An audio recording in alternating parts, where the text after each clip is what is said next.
Hey Nick, declaring yourself first, like 10, 15, 20 minutes before I even went live.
You got a weird ad for an investment website for gold. Yeah, I think I keep getting the same one.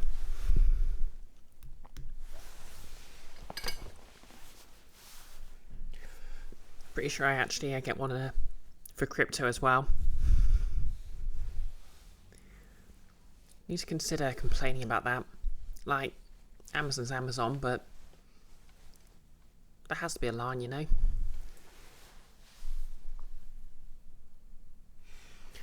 Anyway, I've got my tea, so I'm just gonna do some links on Discord and then I'll begin proper.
Alrighty, that's all my links sorted. Sorry for the creaking my pop guard's making. Okay, webcam on. How's it going, everyone?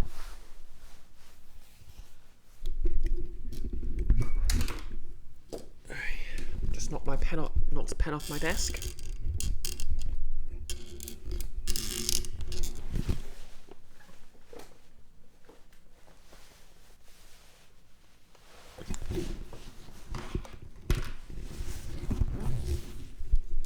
Nick, going well? You got a nice chill day today? Might do some Mobius command prep while I'm working on Guinness Pig? Heck yeah. Oh, hey Pink Fawn, how's it going? Oh. Alright. Might just come forward a bit so I can type. There we go.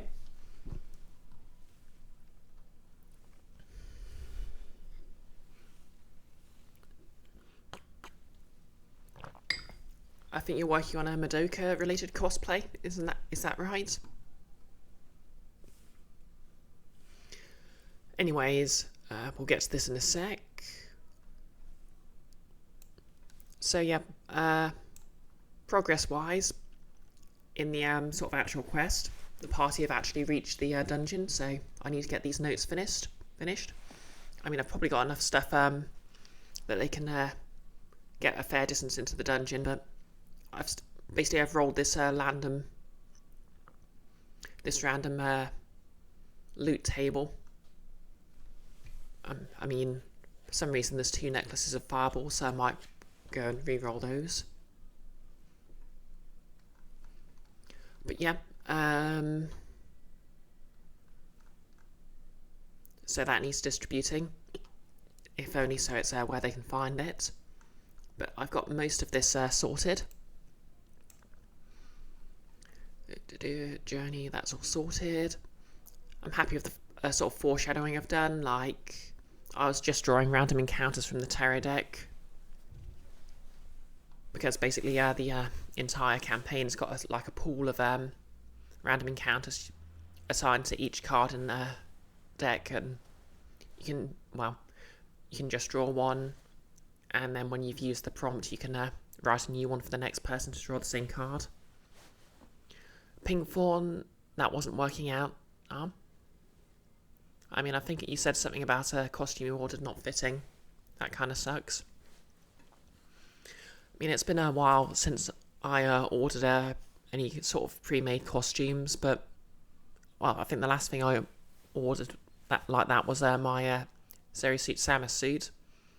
Really should get back to my project to make one of my own from scratch. But what I do is I order them slightly larger than I expect, and that way if they don't quite fit I can just they're easier to retailer. So I've got my NPCs here,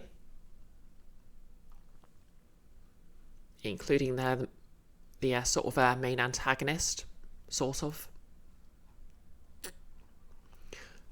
Got my traps.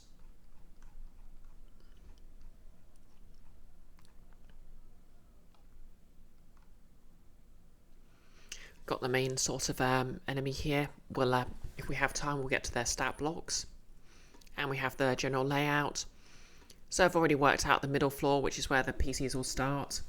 Because the way I've worked it out is the door into the lab is elevated. So they just go straight into the middle floor. And like the more secure area is underground, inside the mountain. And the even more secure area is up because, you know, if something's underground, you could possibly dig into it, but no one can, like, anyone carrying a drill to the top of the mountain is probably a force to be reckoned with anyway. But yeah, that's more like a sort of a hub area. So they've come in.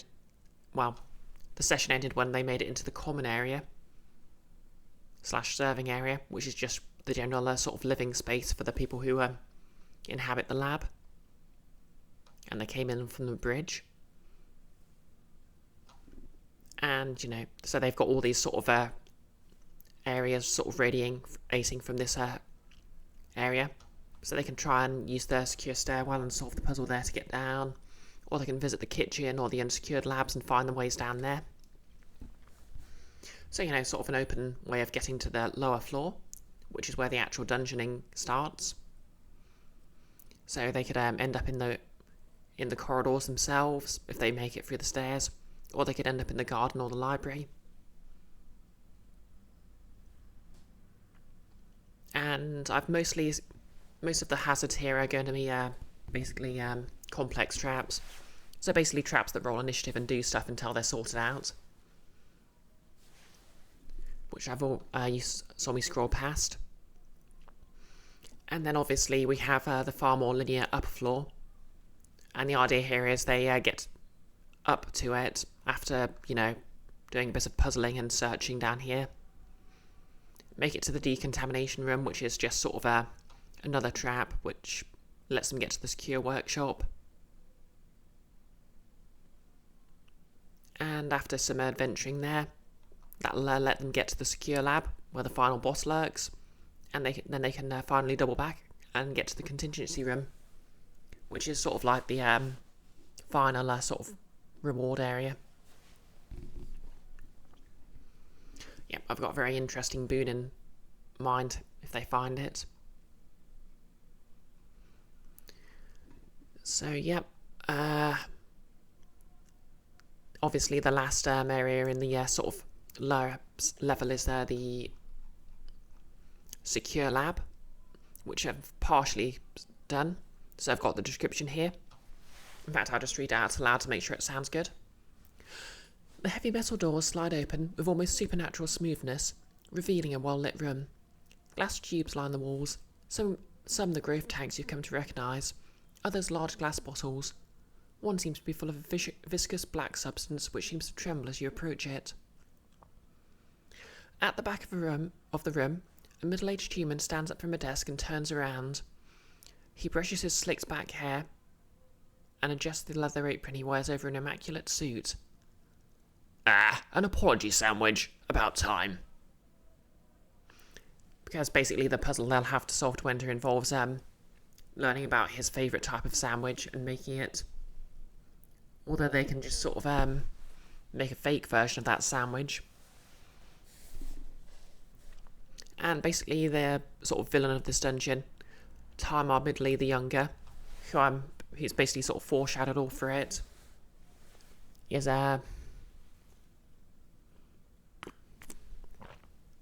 keep your throat lubricated. Sort of a very egomaniacal artificer and very amoral. And basically his experiments have sort of caused him to replace all of his blood with an ooze. And he's sort of, as you do, just taken to eating magic users because he's found the ooze sort of absorbs them.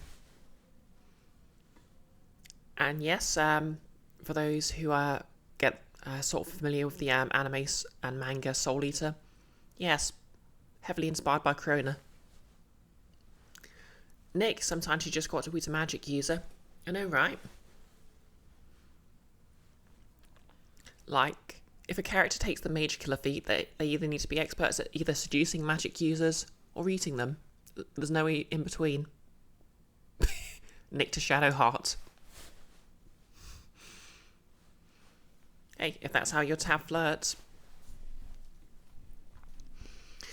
Anyway, yep. If Guinness, there's several dozen ways for the party to end up losing Guinness in this. I mean, and if they forget about them, I'm just going to have them wander off and get lost. So if that happens, they end up here somehow. Nick, you'll have managed an incel run somehow. Wait, they put all of the potential companions off romantically, or do you mean something else? You were trying to romance Karlak, but apparently didn't do enough. The worst case scenario.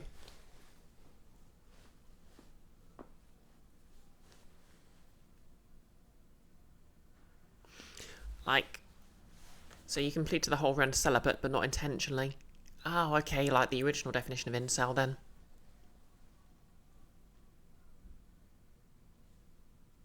Because the word incel was originally coined by, I think it was a bisexual woman who was actually trying to make an important point about groups who had trouble basically meeting other people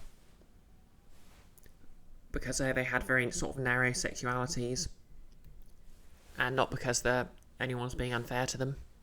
But I digress. Okay, so yeah. Glass tubes. Guinness will be trapped in one of those. The workbench has basically the workbench is kind of important. It has all the exposition the party won't have.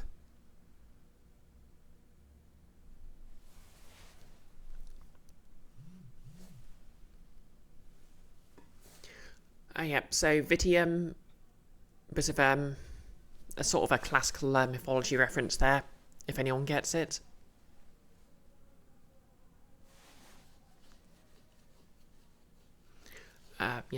Investigation check, just so the party can get a bit more lore and clarify what the bad guys' sort of evil plan was. And it's not a particularly complicated evil plan. It's basically just, you know what, I'm going to start eating magic users and no one can stop me. Ha ha ha.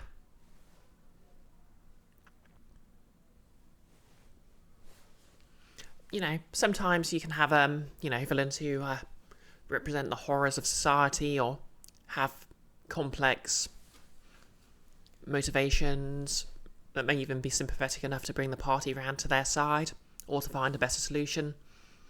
But sometimes people are just jerks and they're doing something because they get something out of it, even if it's at the cost of someone else or many, many other innocent people. Anyway, I have a quick link up here, so pop back to page 10, and we're going to work on this stat block. So I've already got my notes here, and I've basically, before we start, this is literally less than 10 minutes old, less than 30 minutes old, this table, and it's just a table to represent a standard D&D 5th edition stat block. So where's my post-it note?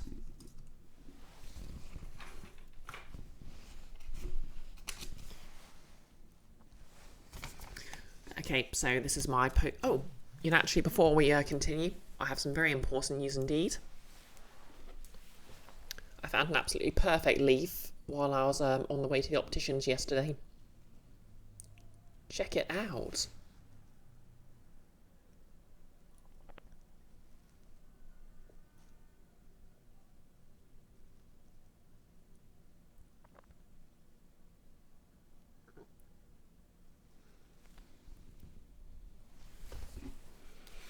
Anyway, back to the prep.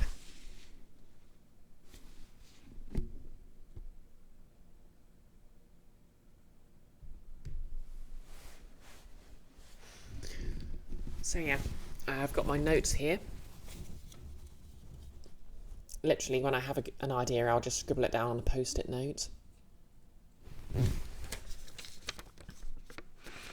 So what I've got here is final boss fight, dash, symbiote, / Corona from Soul Eater, regenerating black pudding, question mark, fly speed, question mark, spell casting, see intelligent black pudding spat block, reflavor split as producing moogs.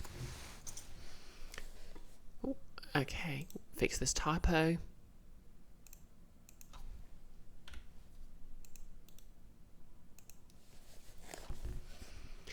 So yeah, what I'm going to use as a basis is the intelligent black pudding stat block.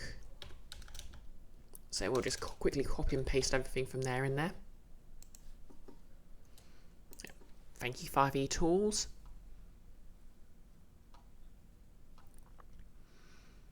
So yeah, strength. Okay, so that's 16, 5, 16 for the physical stats.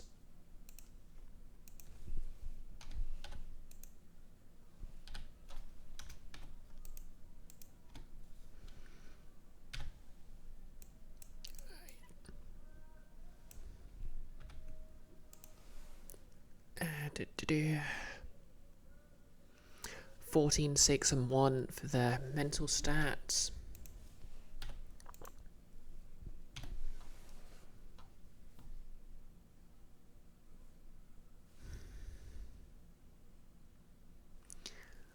Okay, let's see. immunities. I might modify these.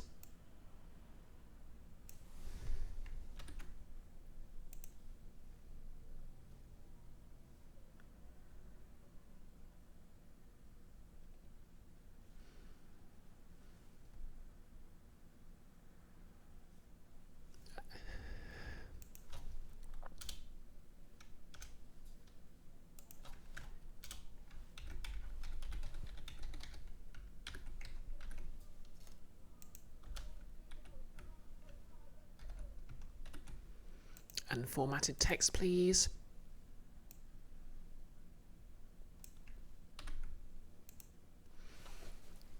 Okay, let's see. What do we have?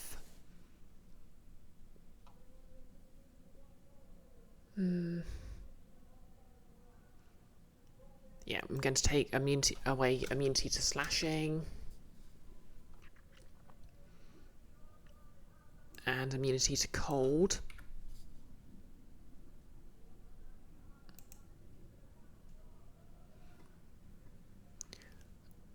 And I'm also going to take away all of these other immunity, well, all of these condition immunity.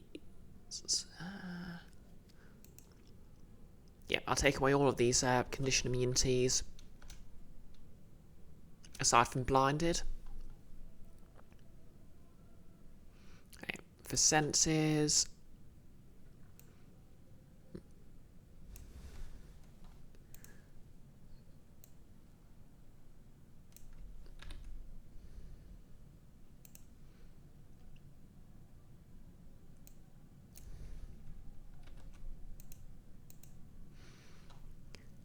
take away the blind beyond this radius because he has normal human eyes as well as the symbiote.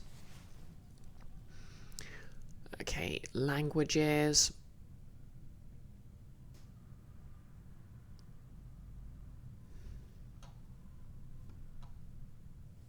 So it's probably quite smart. So common, dwarvish,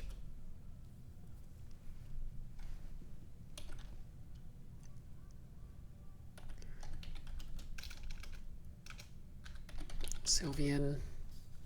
What else? Oh yeah, halfling. And gnomish. I mean, you probably have to know that one. No special saving throws. Skills. Well, we'll work that out in a second.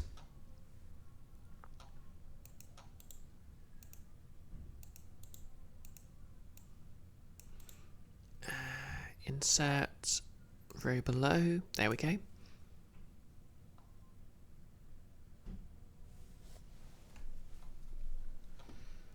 Okay, so the default creature is well, the default intelligent black pudding is CR4 for 1100 XP. So I'll use that for now. Obviously, I've removed quite a lot of immunities and other things, so it's somewhat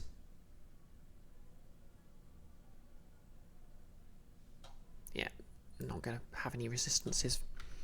Weaker for now.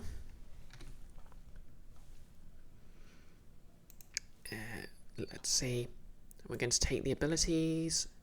We don't need we'll put a pin in corrosive form for now, but we'll keep innate spellcasting and spider climb.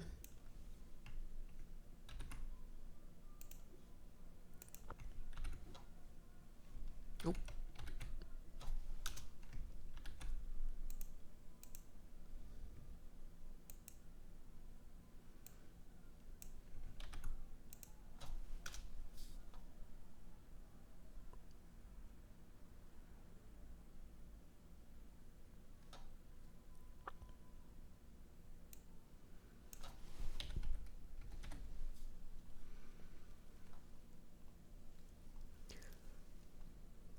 Do.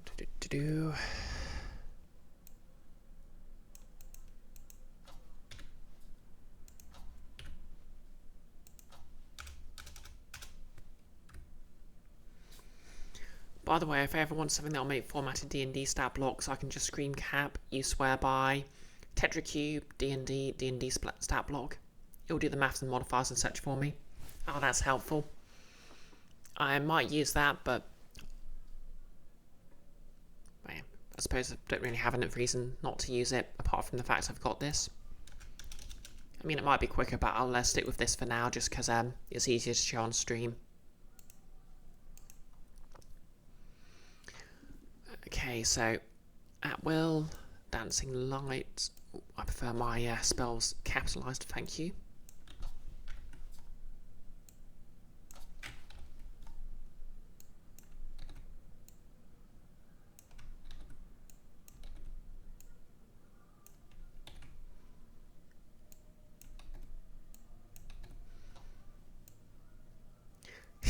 Exactly. Style guide violation.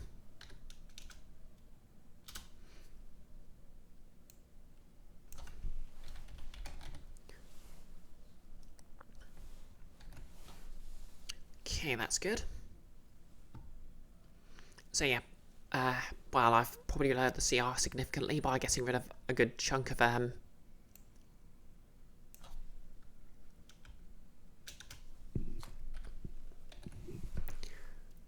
its abilities. So, oh yeah, let's get the pseudopod. Would he have the pseudopod? Oh no, he's probably gonna have just a like when the party meets him, he's just gonna be like just a guy.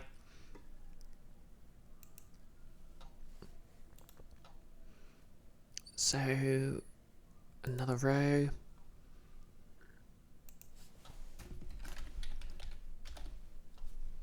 Actions.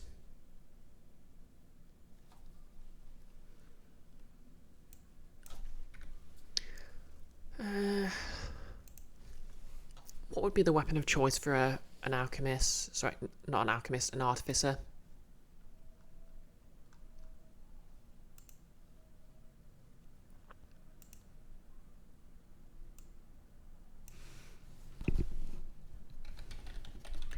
What are artificers proficient with? Yep, hard question that, Nick, because obviously they can build some sort of ridiculous weapon. And yeah, it does depend on subclass.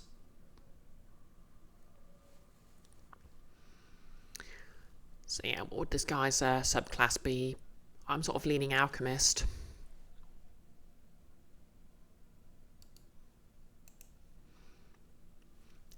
Alchemists.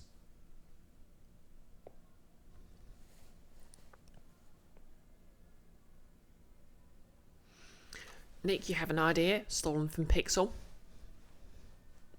Oh yeah? Based on a slingshot full of potions. Ah, the nefarious potion slinger.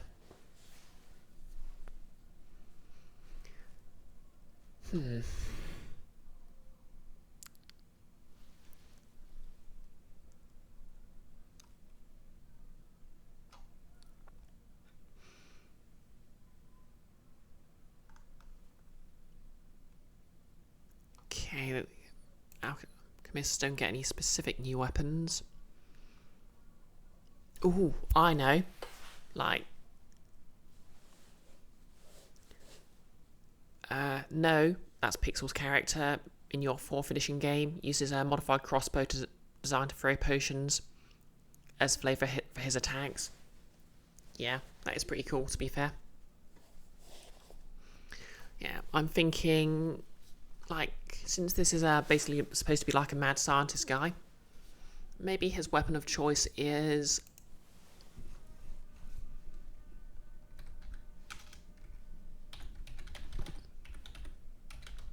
a chemical needle. And I can retreat. I can keep the same general effects as the intelligent black pudding pseudopod.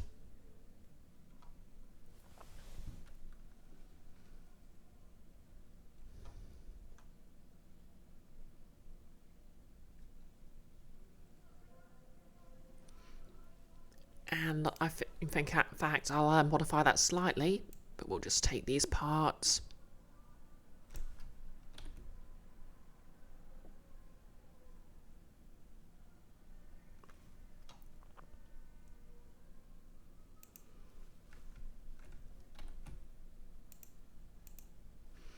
Okay, so melee weapon attack.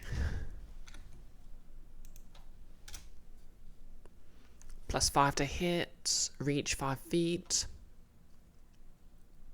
1 target, hit 1d6 +3 bludgeoning damage, +18, 48 acid damage. In addition,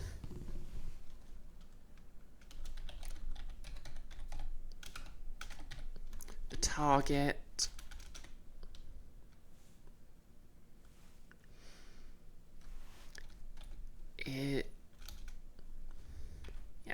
must make a DC. What would be a fair DC? Guess this would be against intelligence, so if we treat this as a spell, it's going to be 2 plus proficiency, DC 12, con save, or gain a level of exhaustion. Is that a bit harsh? I mean, it's only going to be able to make 1 attack per round.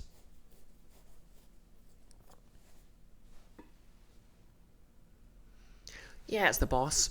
I mean, they're not going to take like 6 levels of exhaustion and get instantly killed. That'd be crazy. And if they do, that's probably their own fault.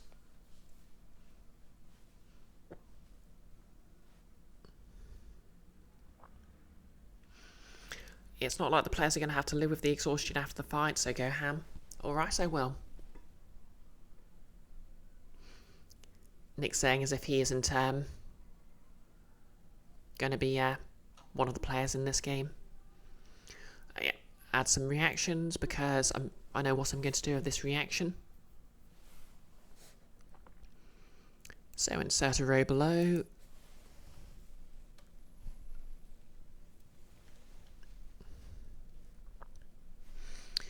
So I already had the note down here.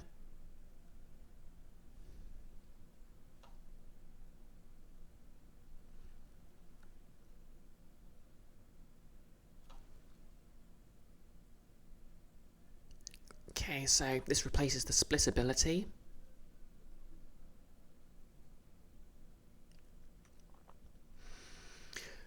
So what I'm thinking here is if someone does slashing damage to him, a bit of the sort of ooze inside just bleeds out and becomes becomes some sort of little ooze minions to make the fight a bit more difficult.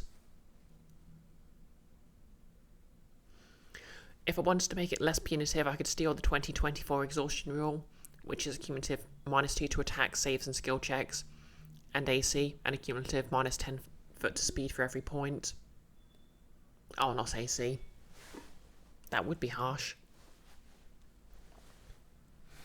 Yep. I think I'll just stick with normal exhaustion because I don't want to overcomplicate it. Like, I mean, inevitably I'll forget anyway, so.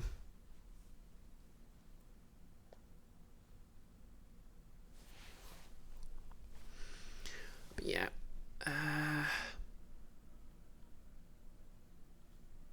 Reactions. What do I call this?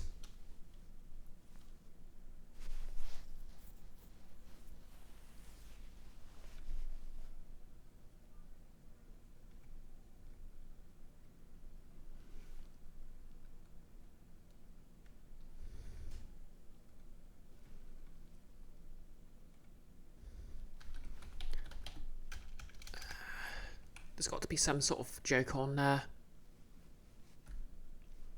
Yep, you know. Oh, hit counts by mistake there. Treacle blood.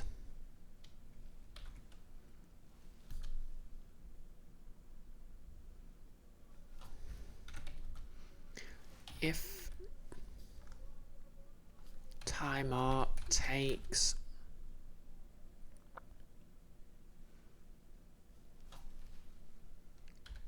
slashing damage, some of the... We'll just leave the user as ambiguous. Inside him leaks out. Yeah, I'm going very body horror for this boss.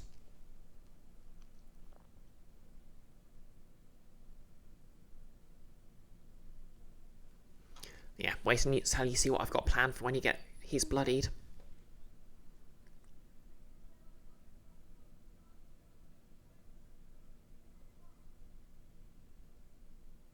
Yeah, and yeah, I'll take away the lightning immunity as well. Actually, now I'll leave that in. Slashing or lightning damage.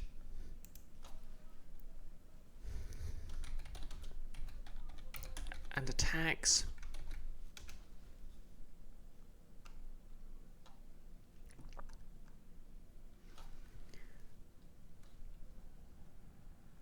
Place 1d4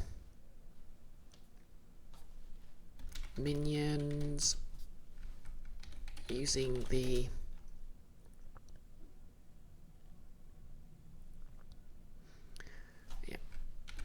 I already determined the Oblex spawn would be the perfect stat block here. Nick, are we doing mythics? Well, we're certainly doing a 2-stage boss.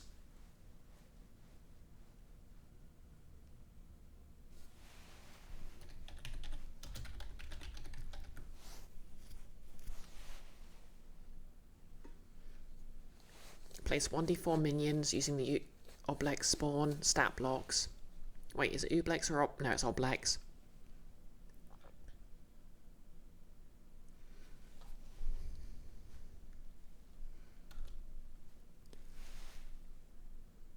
Hi, Itchbins, aka Fallen K.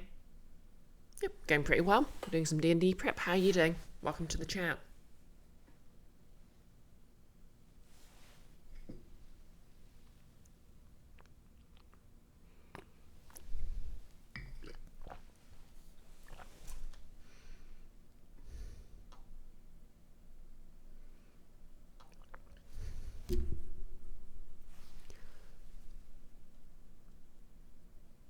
Also good, work was slow, so you got home early today. Oh, excellent. Yeah, Wednesdays are my days off. Working retail as a day job.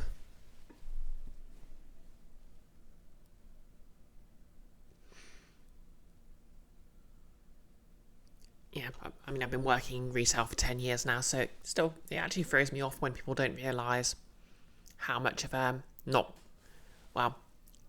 I sort of kind of forget other people are used to working weekdays and getting weekends off. You got classic Saturday, Sunday off. Oh, that's good. Oh yeah, place 1d4 minions using the Oblex spawn stat blocks in adjacent squares. Yep, that's good.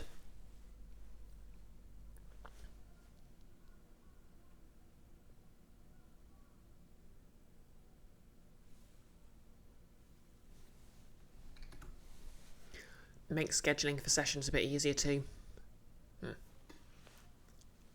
Pretty much.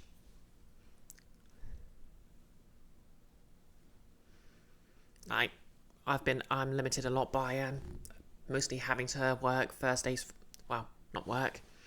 Being able to sort of make it to stream sessions Thursdays and Fridays.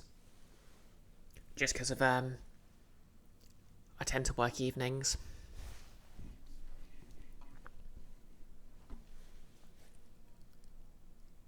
Yep, that's nice and body horror-y.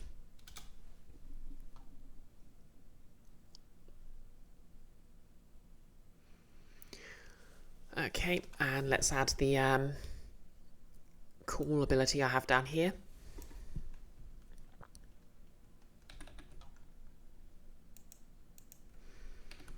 So,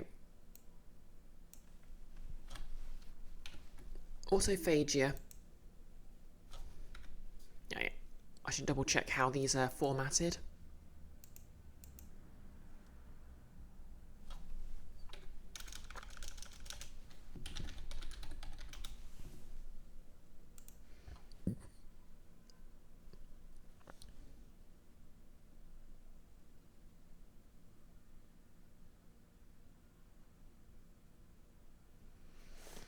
Nick, if I'm the only one reading it, the formatting doesn't matter. Yeah, but I don't particularly want to have to come up with a formatting system, so...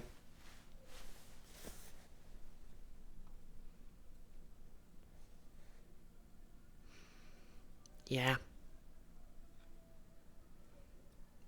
Yeah, so do I want to give them legendary actions?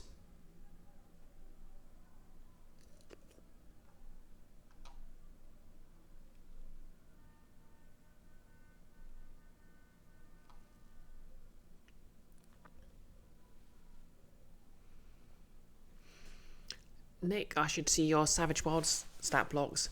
They're way quicker than the stuff you publish. Fallen K, I should see your notes. Messy is an understatement. Yeah, like, it's weird. When I'm doing sort of like a single sort of adventure like this, I tend to have one very tight document, but I've been running a Pathfinder campaign, none streams on Sundays for a while, and like, my notes are literally just piles and piles of written notes and post-it notes and scattered text documents, which I really need to get around to bringing into one document so I can actually keep track of everything. Oh, 2E.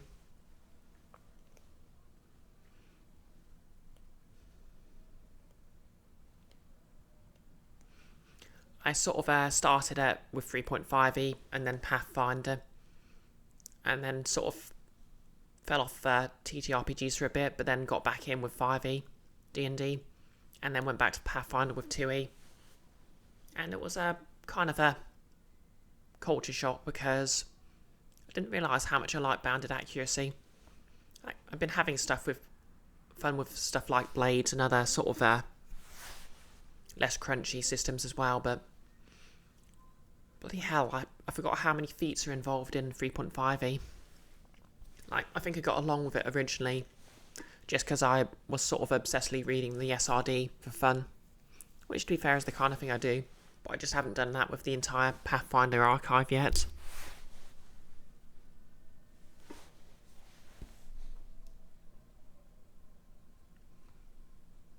Okay, let's see. Nick, nothing will make you happier than Worlds Without Numbers, never using more than anything like a +5 to anything. Yeah, I enjoyed that about it.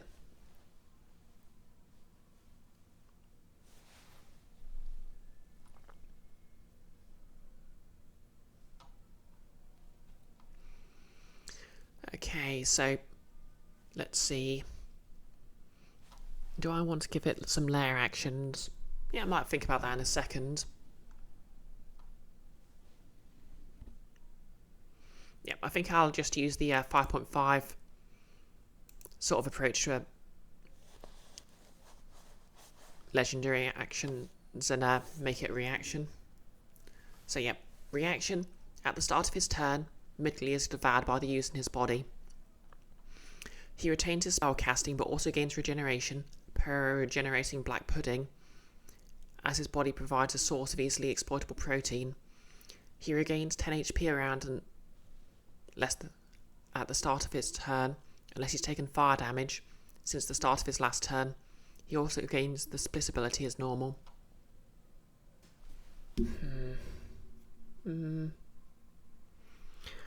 Do I want to give him the split ability? Yeah, because what I'm basically thinking here is when he gets bloodied, the sort of ooze in his bloodstream sort of stops being so sort of symbiotic and basically just devours him and becomes a normal black pudding, or like maybe sort of a black pudding with his consciousness.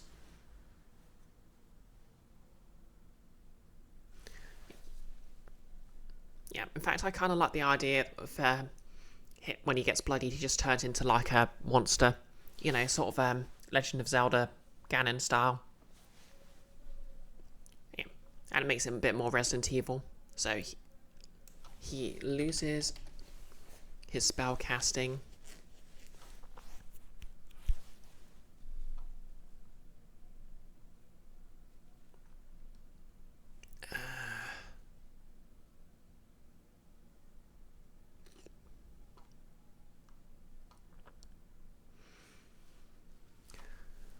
So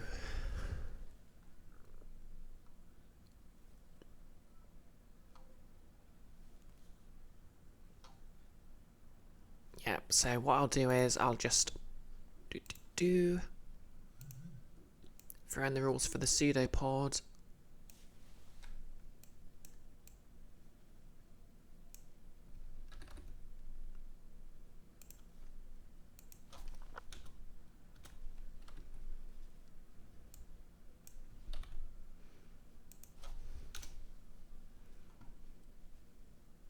So I have that to hand.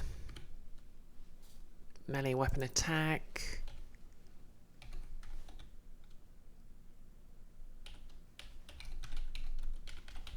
Autophagia only. Yeah.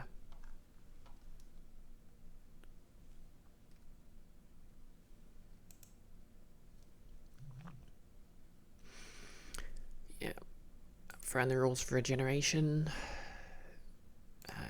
Regenerating black pudding.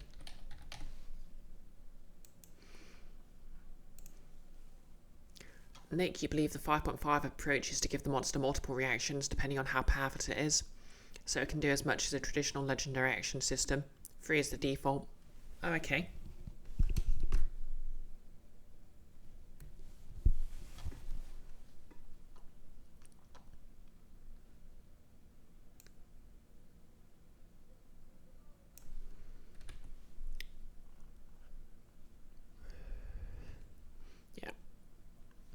Okay, so yeah, I'll give him all the sort of typical black pudding abilities after this phase.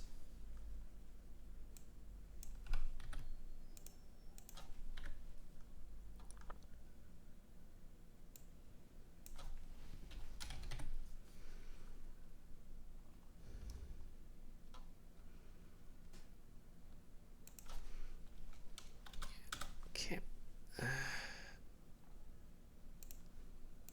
And corrosive form.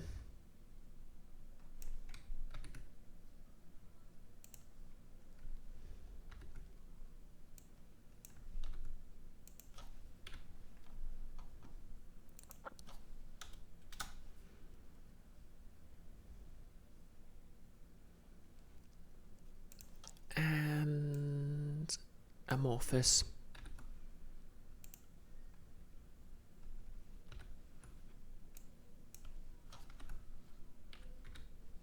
Oh.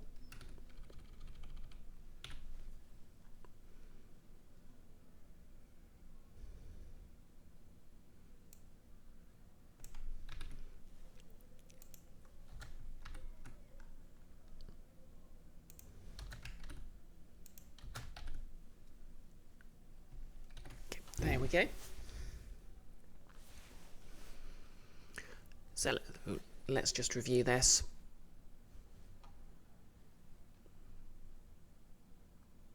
I should probably give him some skills. So what would this nerd be in sort of skilled in?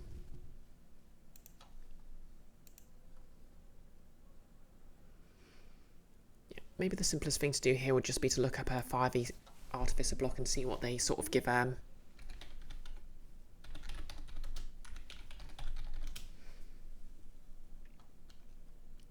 see if they give yeah, I wouldn't imagine they have any sort of oh, I know.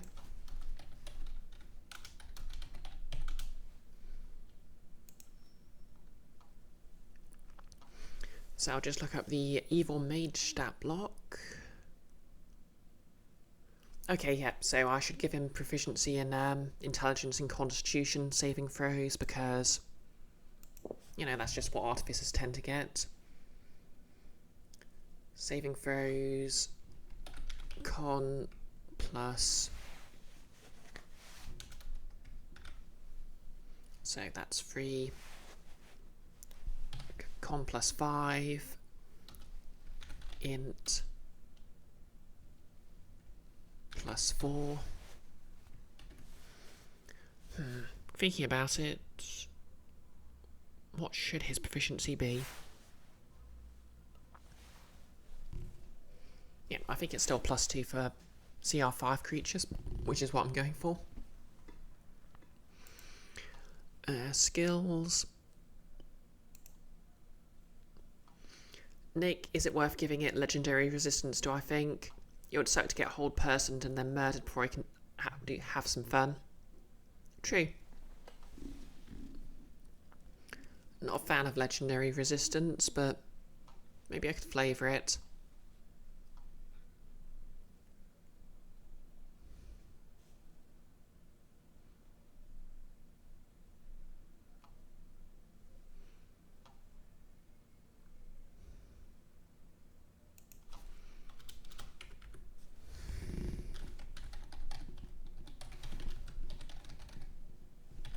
Nobody likes legendary resistance, but nobody likes not having legendary resistance even more. A fair point.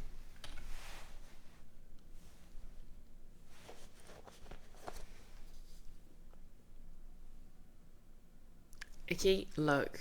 Nobody can get knotted, they're weird. What? Icky. How's it going?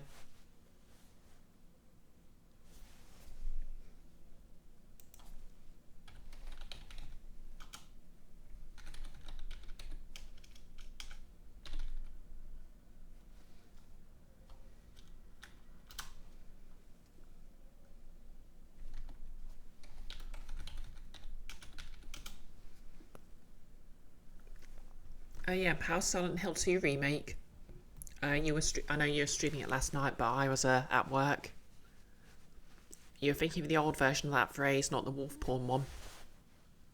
Right.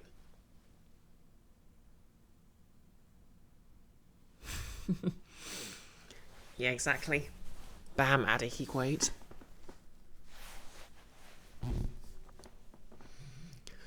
So welcome in. We're just creating a horribly unfair boss fight for the end of this dungeon.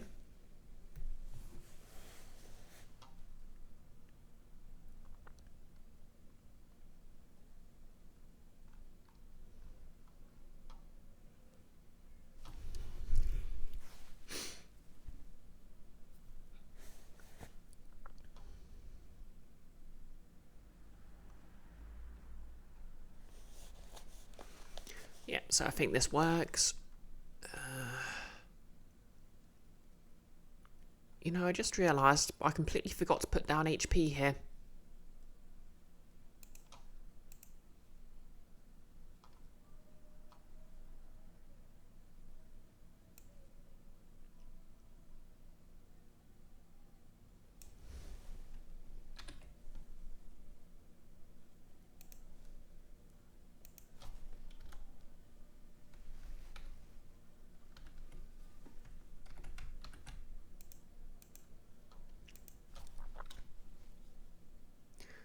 Okay, so we're going to up his AC a bit.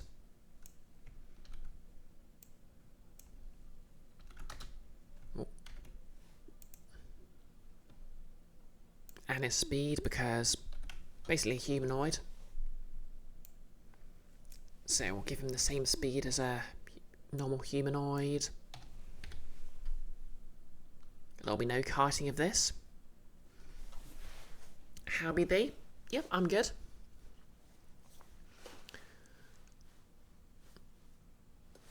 Just, you know, finish Pikmin 2 on Monday, so I'll probably throw up a poll for whatever I stream next soon. Although I'm not sure what that'll be.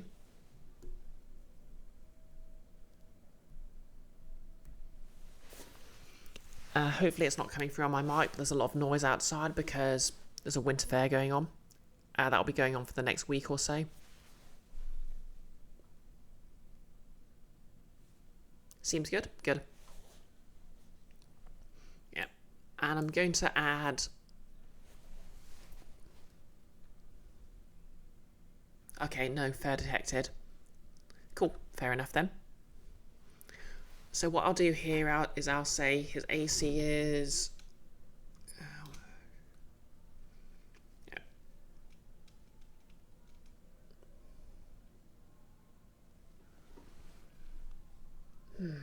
Do I want to up his dex a bit? Yeah, so I'm going to make his dex 12. Which will automatically increase the pudding's form's AC to 8.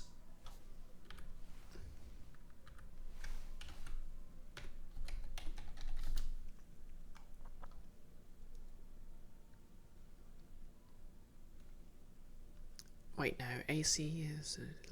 yeah. And that'll increase initiative to +1.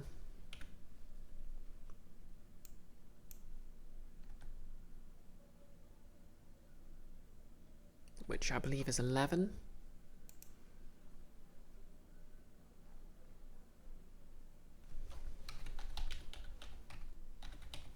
Yeah. 8 after autophagia.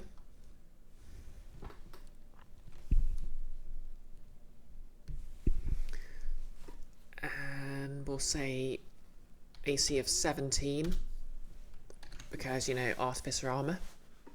I mean, then again, in this description he's only wearing a leather apron. Yeah, it's probably like enforced or has magical armor or some such. Actually, no, it doesn't need to be that high because he's got shield. Yeah, so we'll make it 16. And then they can, at the very least, their hits can sort of burn off some of his spell slots.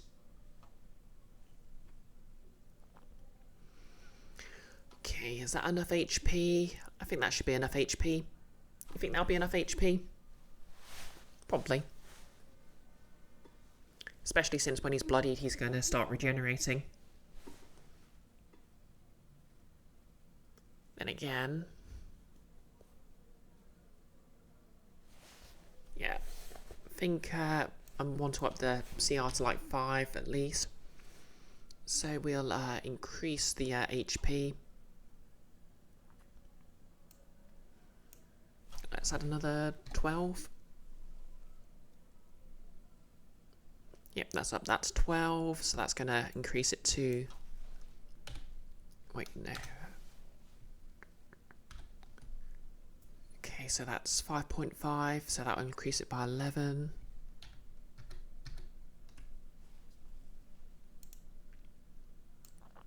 So that'll be 96.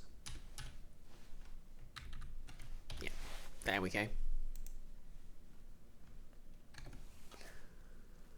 Okay, legendary resistance.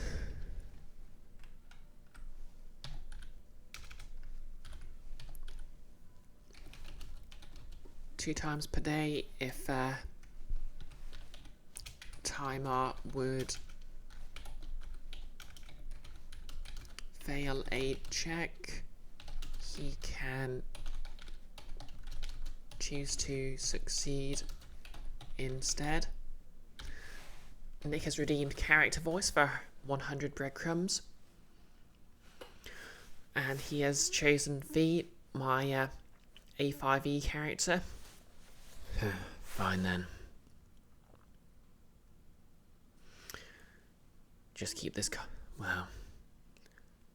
I guess this is just going to be a grim, silent, dark stream. With no good outcomes. And at the end of it, we might all die. Not fun, but we might all die. Nick, why have you never done... oh, sorry. Why have you never done this before, Nick? Why indeed? Why do we all do anything? I have a massive pool of D&D and other game characters. You could force me to act like... Icky. This tea reminds me of the darkness of the universe. Yeah, that's deep, man. That's deep.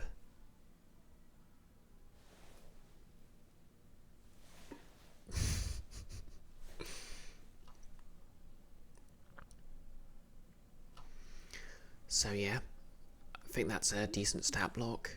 I can always review it later.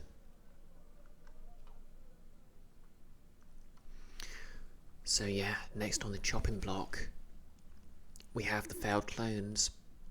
The main monster for this, well, the sort of iconic nemesis for this dungeon. So yeah, I'll just read this bit out to give you the idea. The abandoned parts of the dungeon are full of tubes, and what grew in them? Copies of Minifrith Winifrith, using a flawed process that attempts to perfectly clone him. Each clone is dressed in drab robes, and has an emaciated corpse-like appearance. They resemble a random species. See the reincarnation spell table. They seem to be undead, but more akin to a construct, similar to a flesh golem. Use the evil mage stat block with minion rules. In addition, every time they cast a spell, they must make a con save equal to 10 plus spell level. If they fail, they die instantly. Every time they are targeted by an unmagical attack or see another clone succumb to one, roll a 6. If it comes up 5 or 6, then on their next turn, they will cast Tensor's Perfect Transformation, becoming a non-minion CR1 melee fighter. Use Dragon Claw stats.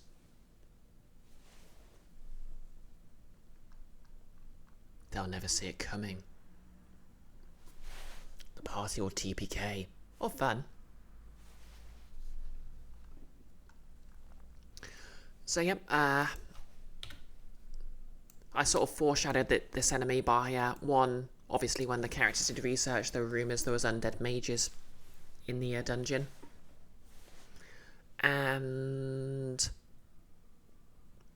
also obviously they met a nun, sort of not quite failed, like she was basically just a person with her own sort of you know, free will and stuff, which isn't really great if you want a clone body to insert yourself into, which is foreshadowing for the rest of the dungeon, but we'll get to that.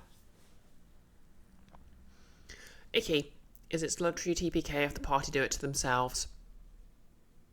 I mean, a wizard using a fireball in a small room says yes.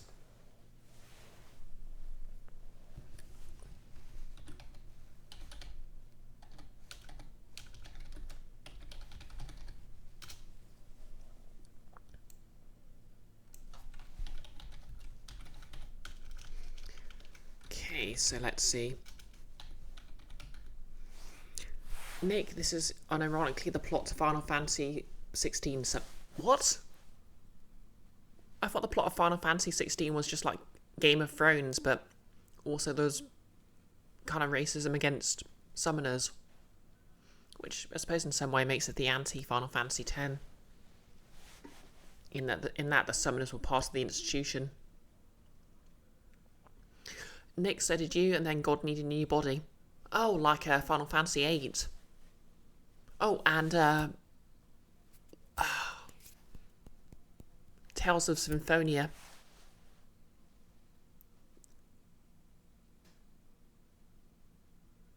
Icky, well that saved you 20 odd hours. Yeah. I mean, I guess it's a JRPG, so they had to get killing God into there somehow, but that feels contrived.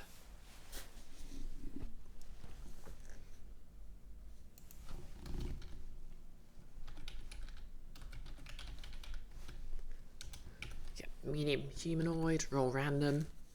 So yeah, I'm basically making this a minion version of the evil mage stat block.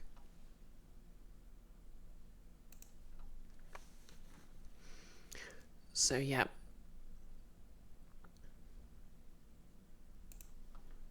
AC is 12.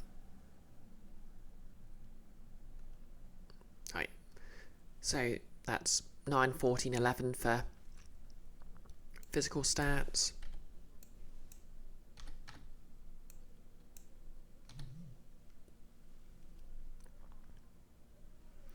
17, 12, 11 for mental.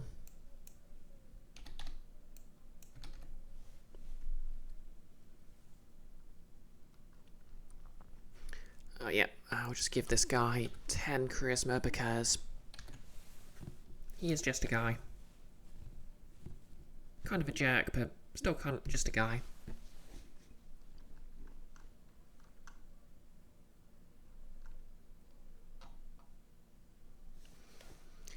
Okay, initiative +2.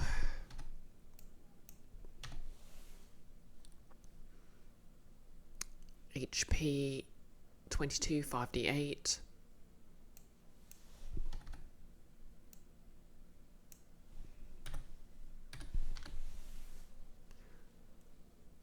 Very much doubt they have a climb speed.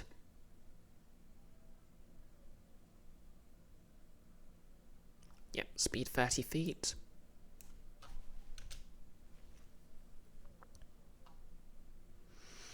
Yep, he's just an old man, an innocent man.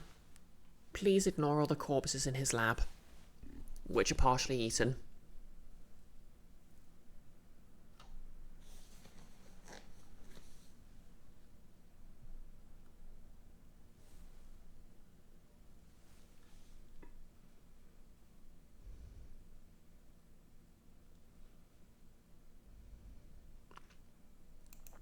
In fact, I should probably have some details about that.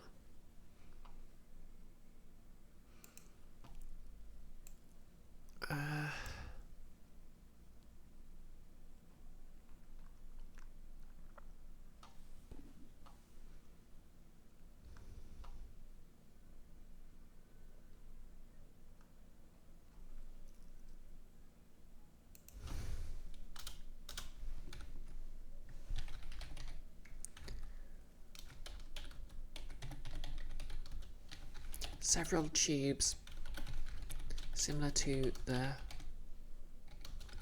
ones in the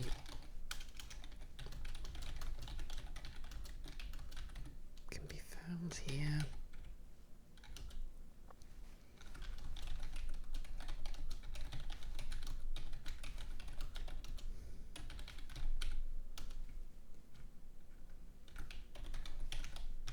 Investigation of these remains reveals they have suffered acidic burns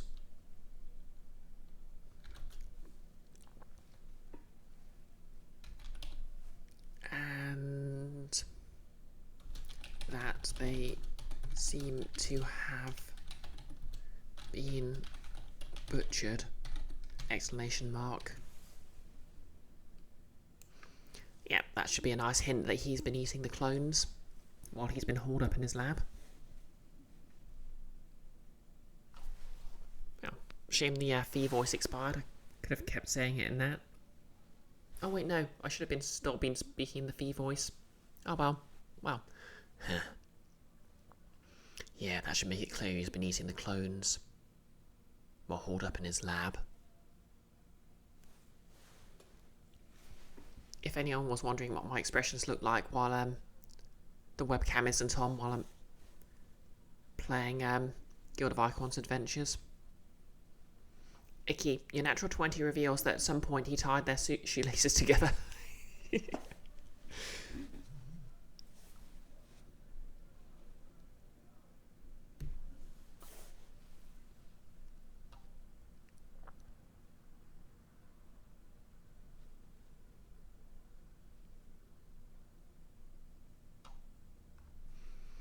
Yeah, and of course it makes it, you know, sort of kind of karmic when he gets eaten by his own blood. Maybe I was channeling Fee a bit when I came up with this boss. Anyways, saving throws, int +5, whiz +3.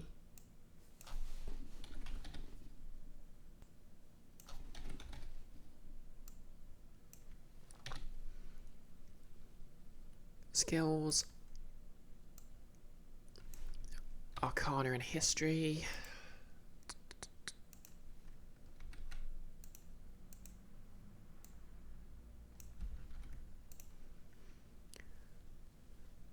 No immunities.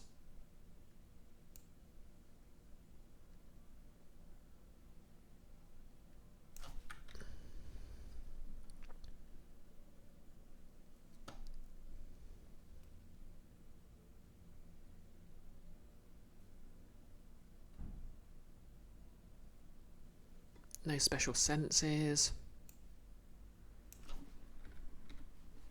I mean, they've got a passive perception of 11.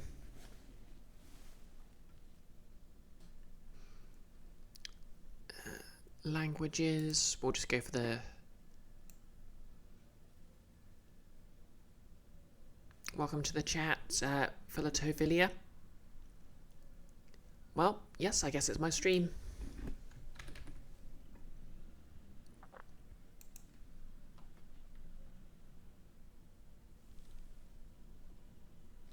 And how are you doing on this fine evening?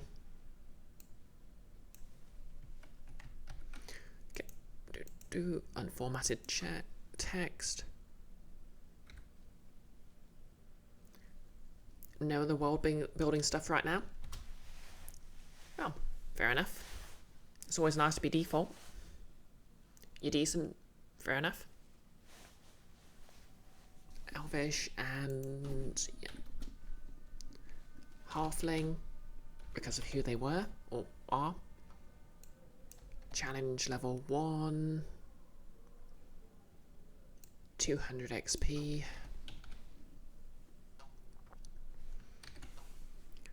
Okay, we can get rid of a lot of this, because they're not going to have the final boss's abilities, are they?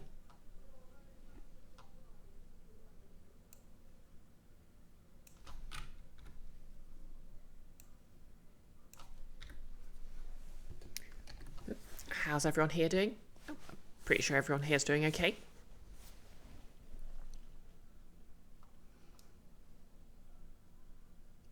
Oh yeah, let's get the spell casting down.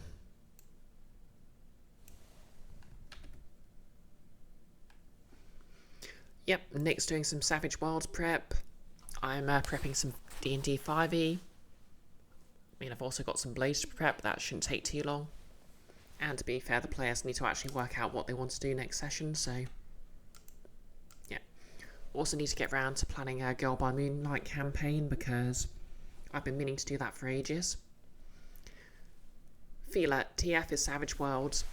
It's a game system that's designed to be quite adaptable. I think the most well-known variation of it is... it didn't used to be, but... Deadlands, the sort of gothic cowboy-themed RPG runs on it now. It used to be, I believe it used to be on its own system, but it was sort of revived and used the Savage Worlds system. But I might be wrong in that sense.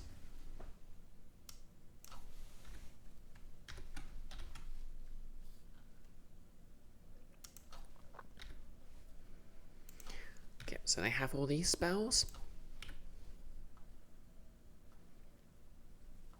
You thought it would be something like Dark Sun.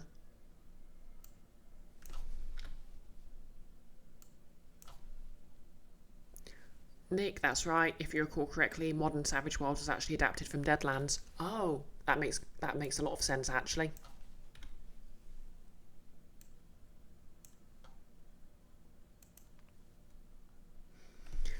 Oh yeah, but I keep forgetting there's a Savage Worlds version of Pathfinder, which is nice because as much as I love 3.5 edition Pathfinder and Pathfinder 2e, it's so crunchy.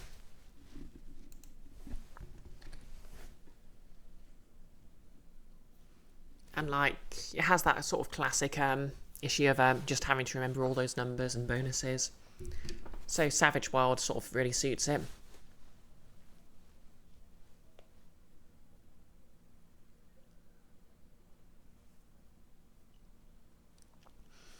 Yep, so that's the spell casting in.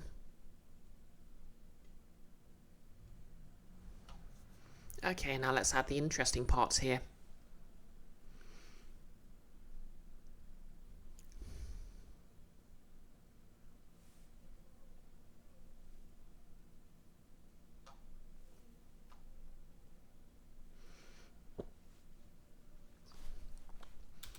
So it's just character building. I'm not sure I follow.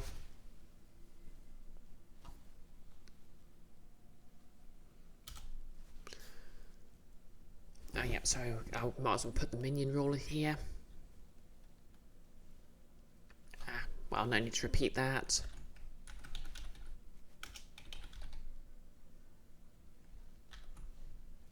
Oh yeah, so yeah, this is the boss working out the stat blocks for the monsters in this dungeon.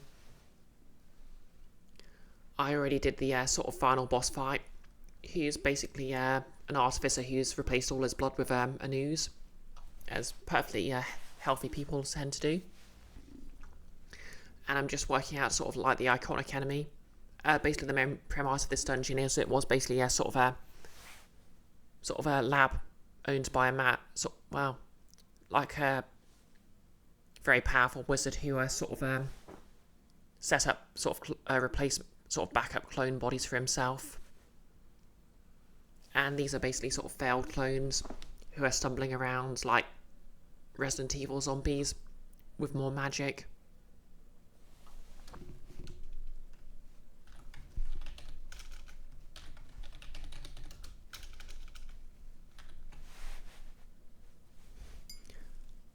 Rick Sanchez. I'm not familiar with Rick and Morty enough to answer that question.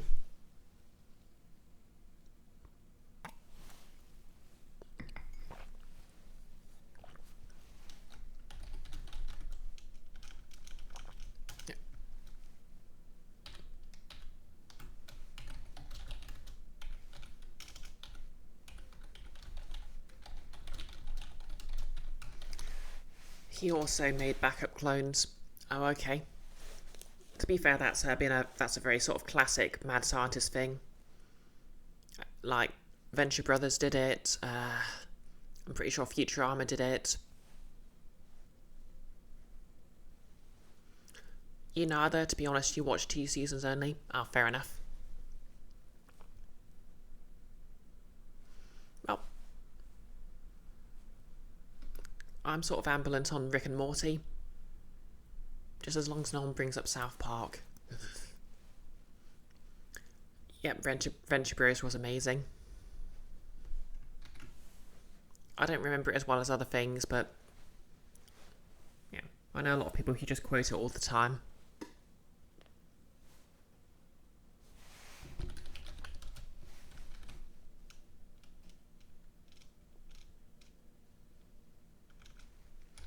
Yeah, so use minion rules for this stat block.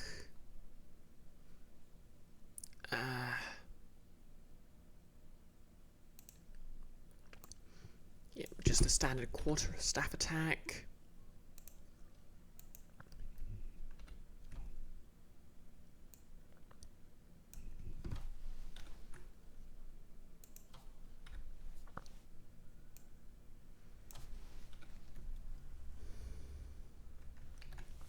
I mean, obviously they should be using a Shocking Grasp and other cantrips, but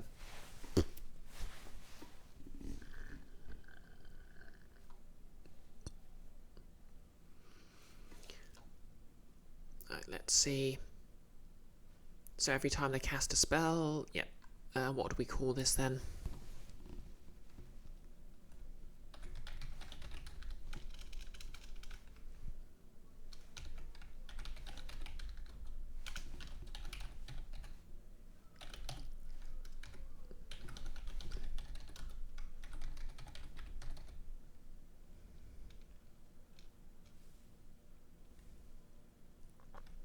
Yep, limited reserves. Whenever this monster casts a spell, they must make a con save with a DC equal to 10 plus spell level. If they fail, they die instantly as the magic sustaining them is used up. Yep. So basically these are just going to be minions, but because minions don't tend to have spell casting, I'm sort of throwing in a few new rules just to make them not necessarily too deadly. But on the other hand,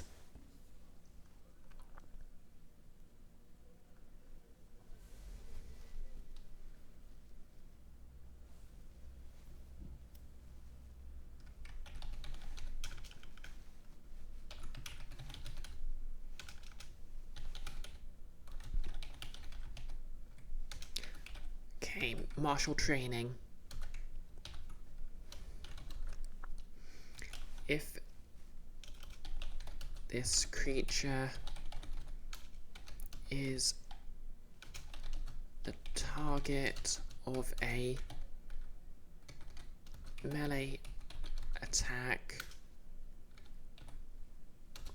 or sees an ally die to 1, roll a d6. On a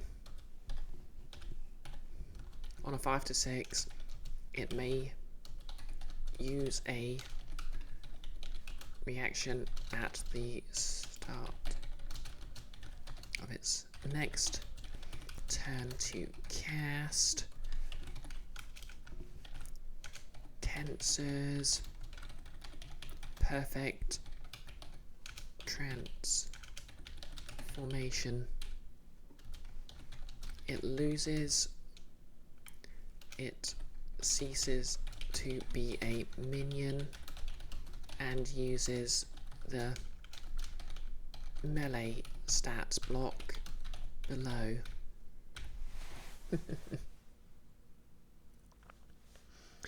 Nick, something you recommend for minions from your experience? Make them just deal the flat average damage. This will save you hours. Oh, fair enough then. In fact, I'll put the Shocking Grasp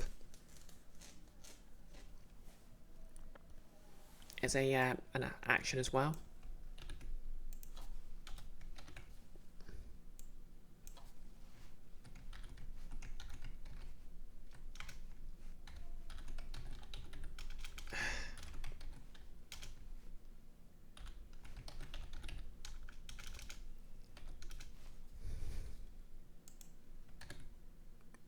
Seriously?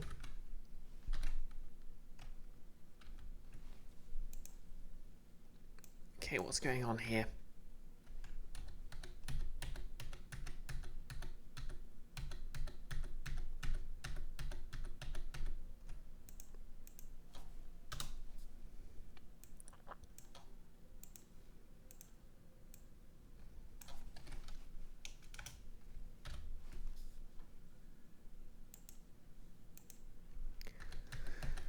Okay, this is just beginning to irritate me.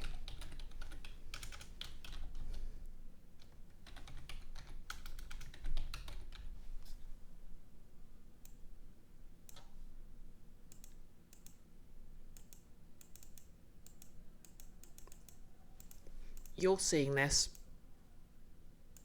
What's going on here?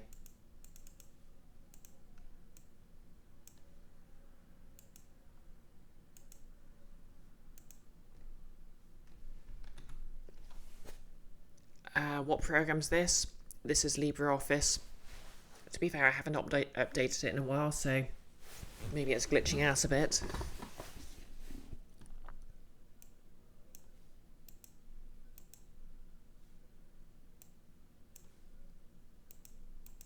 Okay, got there in the end.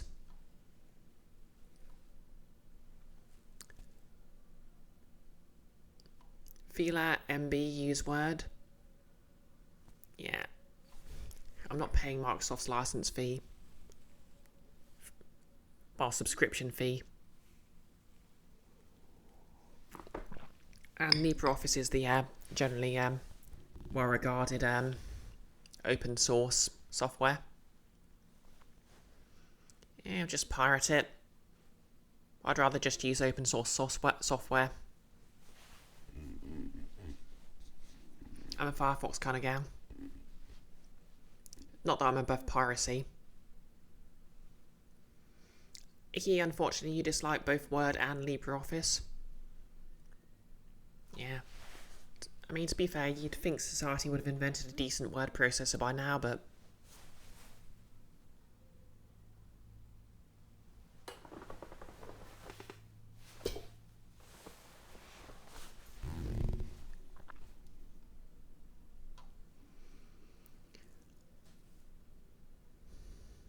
Icky, hashtag bring back Claris Works. Not familiar. Filato, Word is a decent word processor to be fair. Nick, MS Office is incredible because it's been the gold standard for 20 years and no part of it works. True.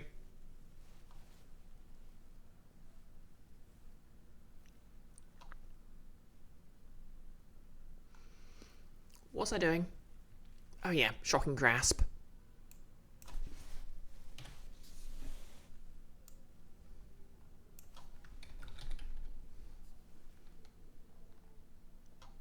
Hit. What's the damage on shocking grasp again?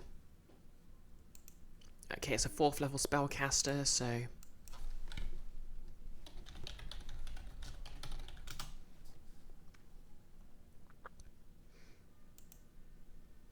Yeah, I like Excel as much as the next data processor, but... I mean, open source. So shocking grasp deals 2d8 at 5th level. It's a 4th... Wait. It's a 4th level spellcaster, so that doesn't go up. So it's just d8.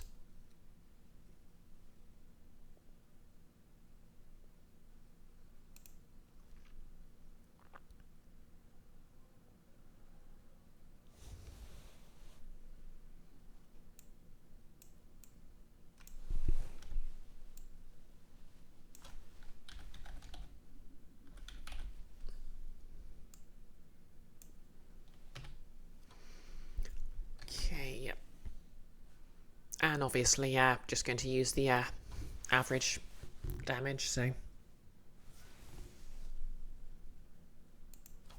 Oh yeah. Target loses its reaction. Wait, how does it... Oh yeah. Can't take...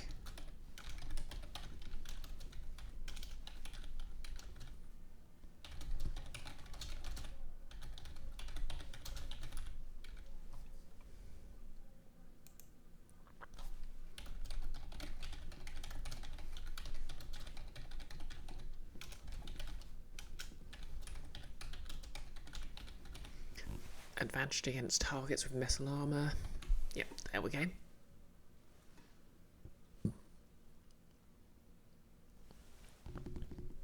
And of course, if it uses a shocking grasp against a target, it will immediately have to roll a Constitution saving throw not to die.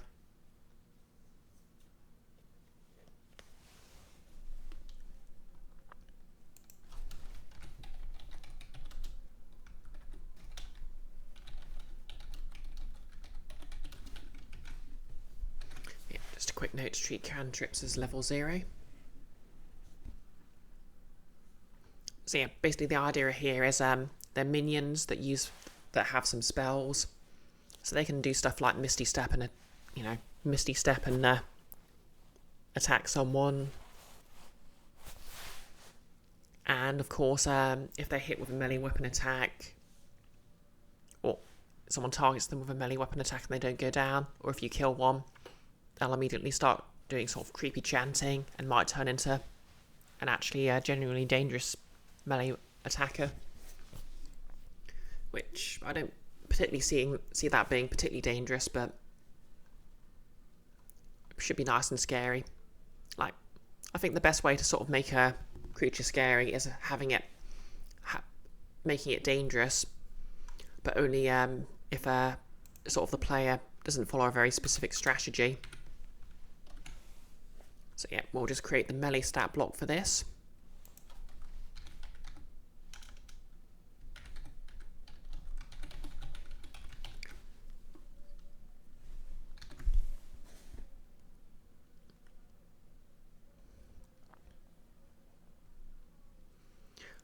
Nick, you're suddenly reminded of the amazing Street Wizard enemy stat block from 13th Age. It's a minion and it has a teleport attack. If the attack roll is a natural one, it teleports into a wall and dies. Amazing. I mean, my I really enjoyed 13th Age, but yeah. So yeah, basically Nick ran a 13th Age game where I was playing a rogue, and the thing about 13th Age minions is that they all sort of share an HP stat block, and if you do over damage on one of them, they all like it digs into their shared pool. So effectively, if you deal like a bazillion damage to one minion, it'll carry over to the other minions, which is sort of it sort of implies to be your character just kicking their ass through a crowd. But basically my rogue did a very successful sneak attack against some minions and just sort of butchered the lot of them in one turn. And it was super funny because another player's character, she'd basically got this really gnarly spell, which is just like a bunch of enemies just sort of have their skeletons jump out and become her undead servants, which she managed to do on one of them. So that she was just doing this horrible, terrifying thing to them. And then my character just sort of butchered them all off camera anyway. Nick, you think it kind of defeats the point of minions a little, which to offer a huge chunk of action economy that needs whittling down, but you guess it balances that because AoEs are super powerful on them. But you did love how easy it made them to run. Yeah, I mean, my sort of opinion of minions is they're sort of there to give the whole feeling of, you're sort of, the players sort of doing the whole Legolas and Gimli thing of fighting their way through an army of orcs. So they can just be sort of casually heroic. Because it works super well for marshals for more than one attack. Anyway, failed clone. Oh yeah, I was going to use the Dragon Claw stat block for this, so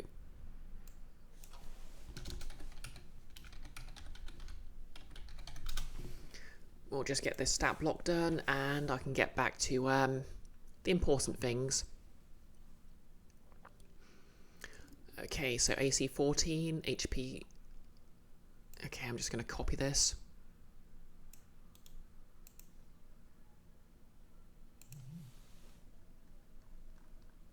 Remember, kids, if you're not publishing it, you can just copy them.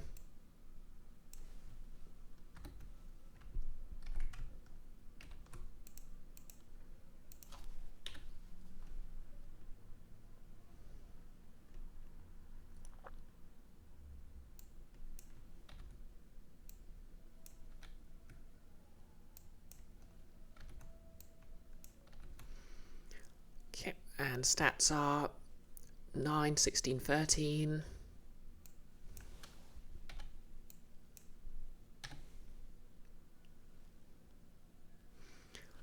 (11, 10, 12).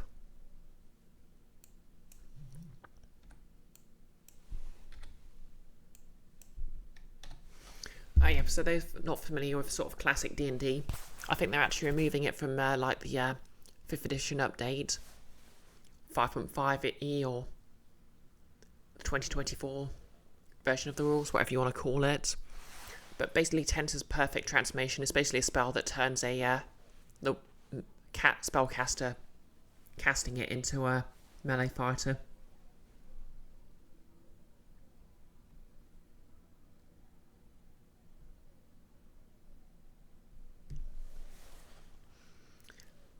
Now, normally this just gives her a bunch of bonuses.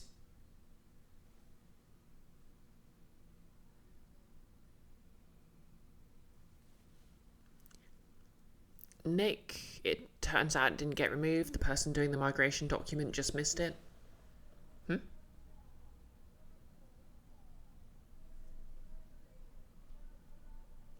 Did you mean to put that in another chat or something?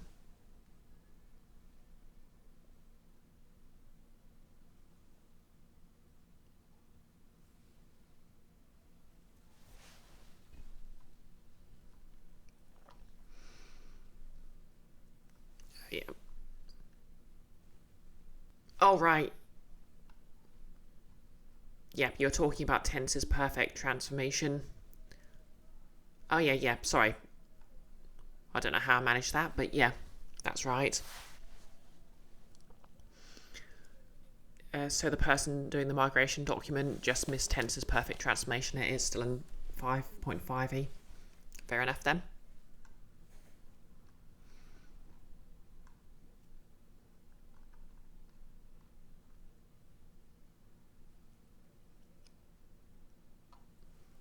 You're too busy chuckling because you googled Guy Fieri's Panpipes album Winter Flavour, and DuckDuckGo's first result was an NHS page on flatulence. Icky, forgetting something I literally said 2 minutes ago. Who do I think I am? You? Who knows, Icky? Maybe I am. Maybe I am.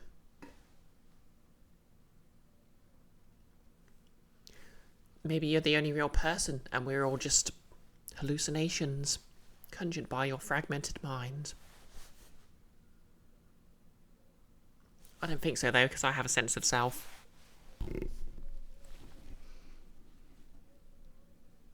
Cognito ergo sum, motherfrickers.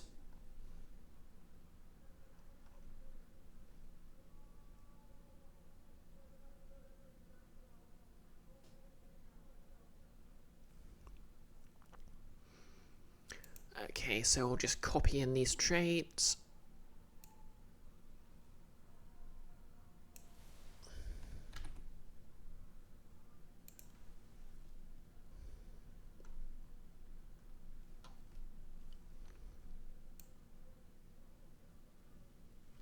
I can get rid of the limited reserves option because they're not casting spells anymore.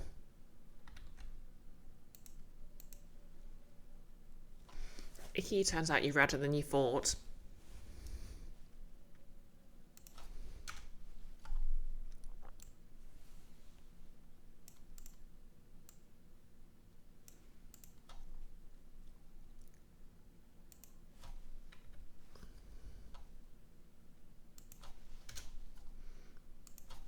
Okay, yep, pack tactics.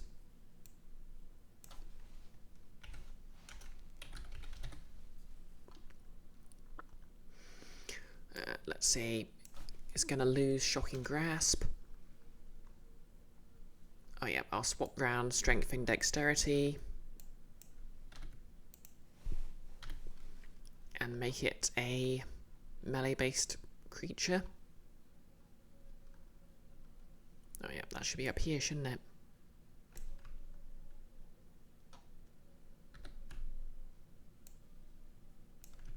Bye-bye spell casting.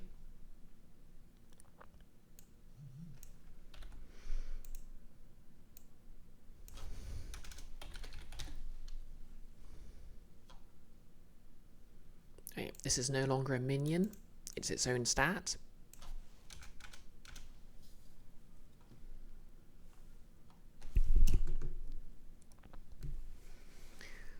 Okay.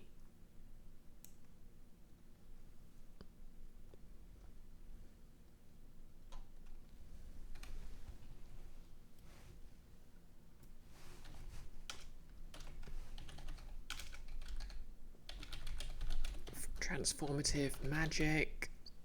Because, you know, Tense's perfect transformation just makes the mage just super good at fighting and really enjoy it. And this could be reflavored.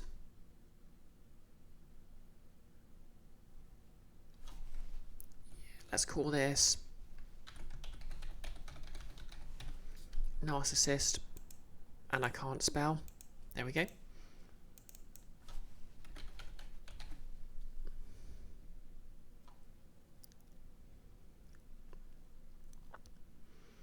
While the clone can see it.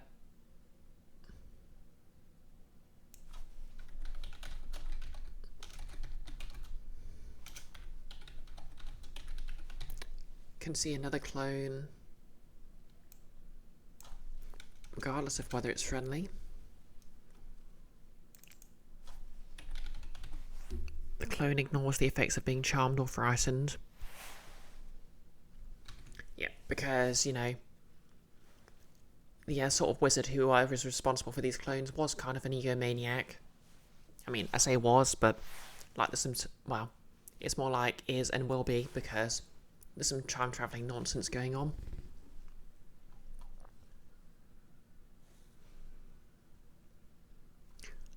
Okay, so quarterstaff is now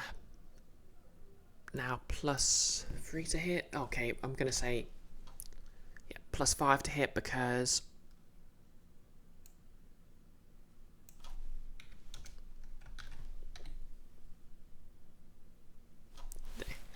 obviously they can actually hit with it now. So that's going to be +3 +2 proficiency. Hit. Okay, so that's 1d8 +3, so that averages out to 4.5 +3, so 7.5, which is 7.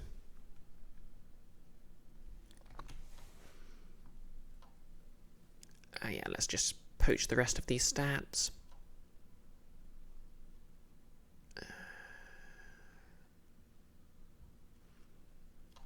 Oh yeah, and they get multi-attack.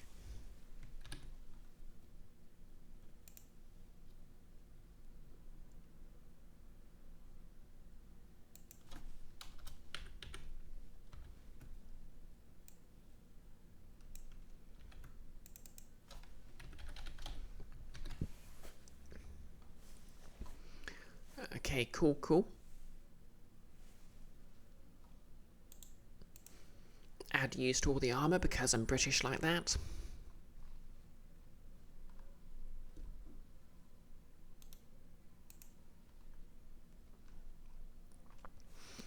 Okay, and that's the clone stat block sorted.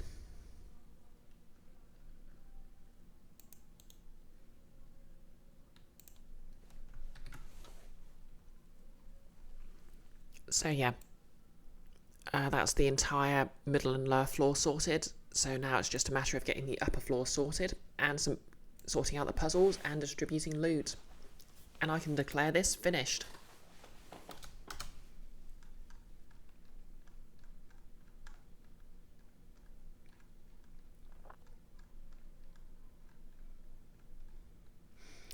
Okay. Rooms. Upper floor.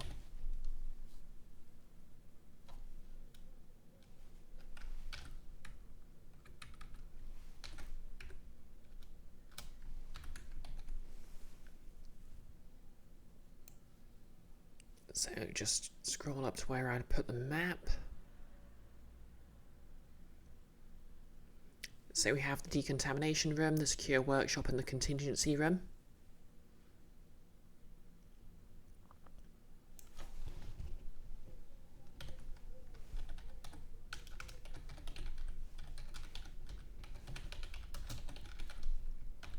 That one should be easy.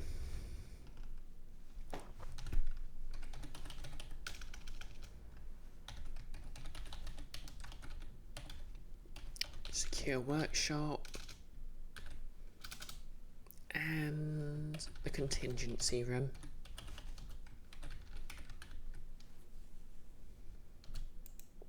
Oh.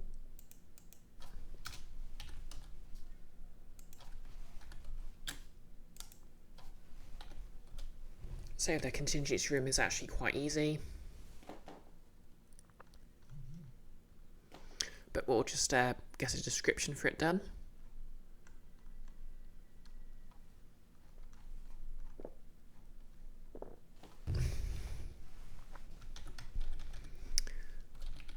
The room is spotless.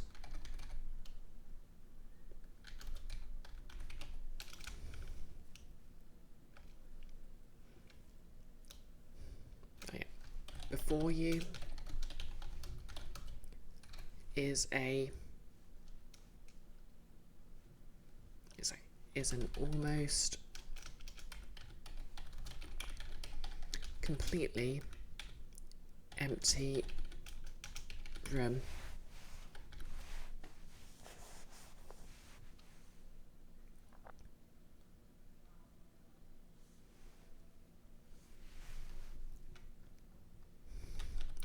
To your left are a set of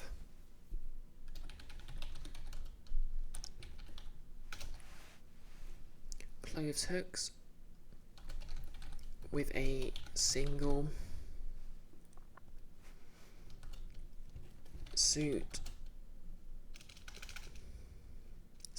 full body suit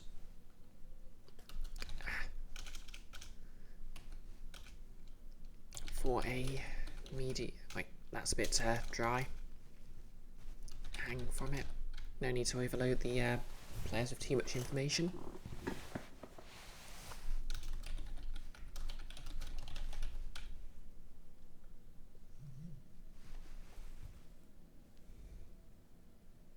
In fact, a set of clothes hooks with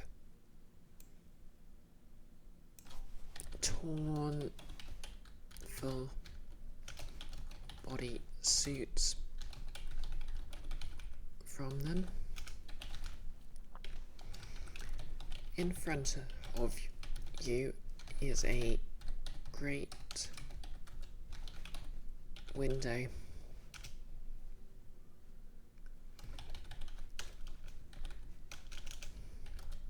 Not unlike a greenhouse.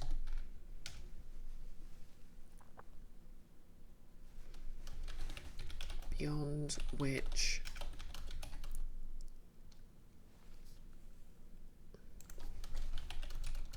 with a door, another window and the door out.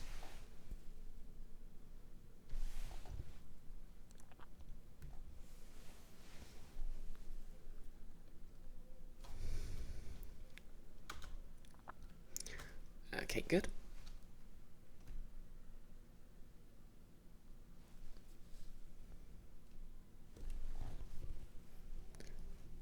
Okay, so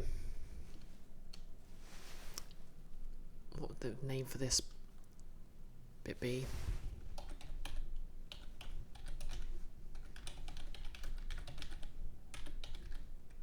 Decontamination protocol.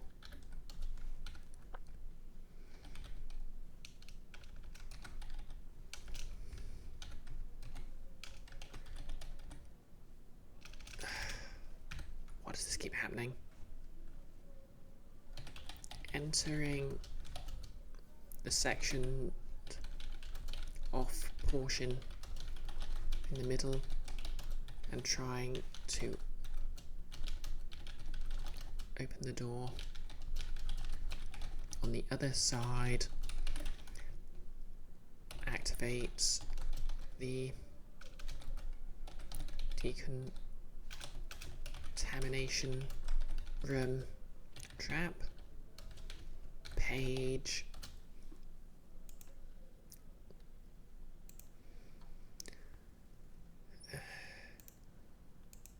5.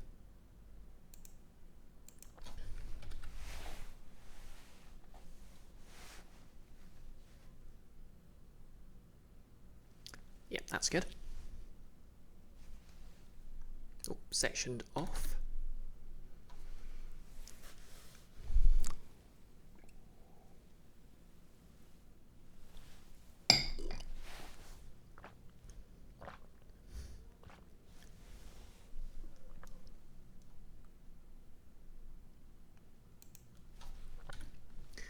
And I don't really need to add any more notes because I've already written this trap. Oh, thank you for the posture check, Kiki. I've been beginning to pretzel over the last hour. Oh wow, I've been sitting here for 2 hours. Amazing.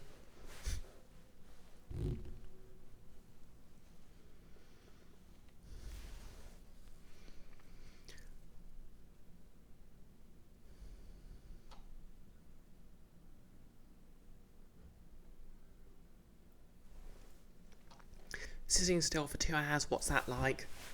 I don't know, quite remarkable actually. Although I'm not sure my legs work anymore.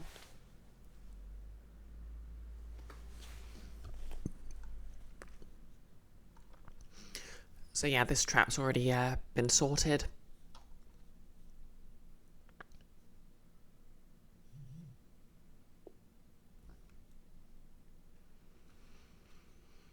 Yep, so basically this is just a complex trap where the room will, well, the sort of sectioned off area of the room will lock itself and start trying to clean everyone.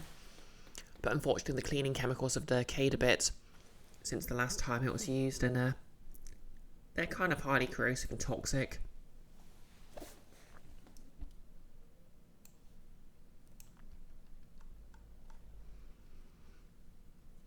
Okay, and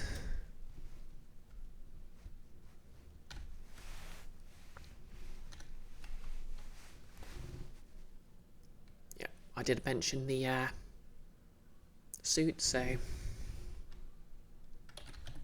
clean suits.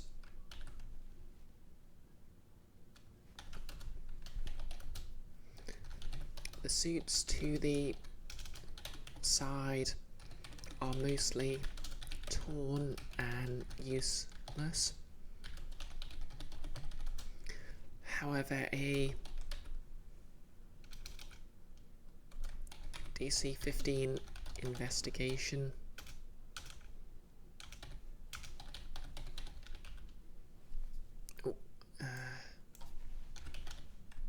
int investigation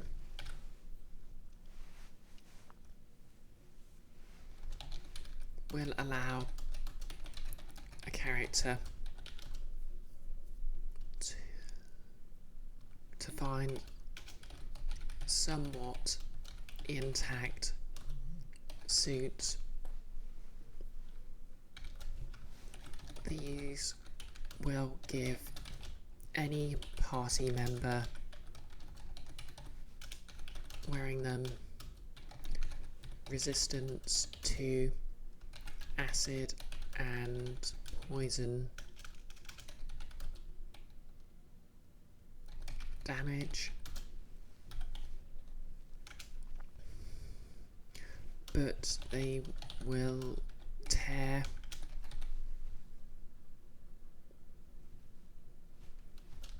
if the wearer takes any slashing, bludgeoning or piercing damage.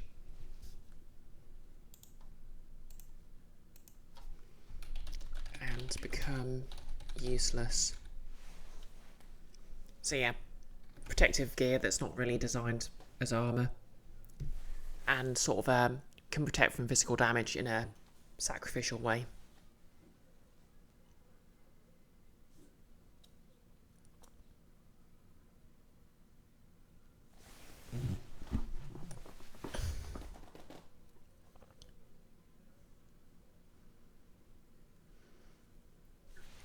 Okay, so that was nice and easy.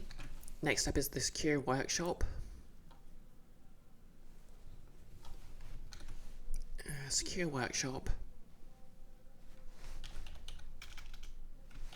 This room is cold and clearly hasn't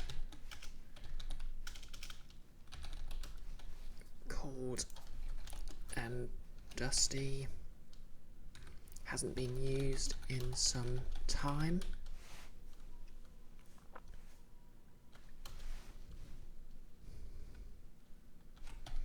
Benches lie silent.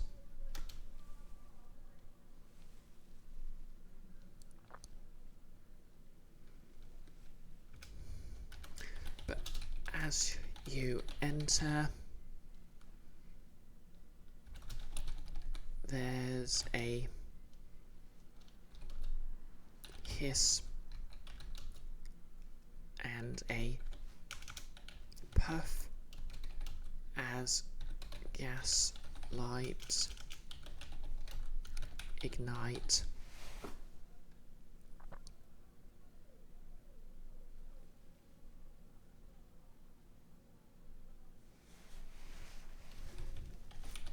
The room begins to hum Nick, you should get a coffee. I'd say, well, at this time of night, but I'd assume it's going to be a decaf. Oh, thanks for the hydrate. It's actually time to pour out a fresh cup of tea. So yeah, my first cup of tea today was red bush and honeysuckle. This is just a nice peppermint tea.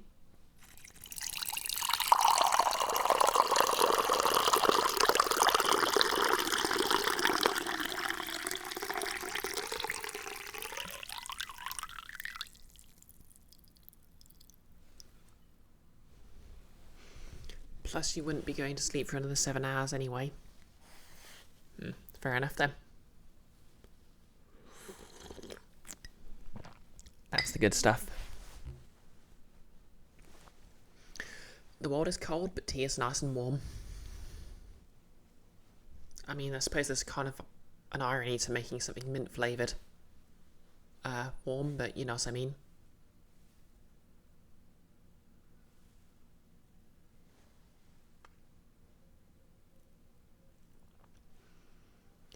Okay, the room begins to hum.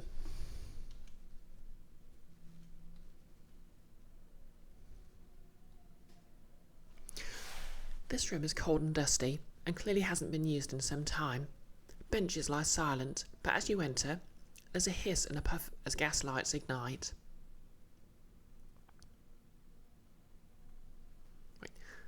As you enter, gas lights ignite with a hiss and a puff. Yeah, that works better.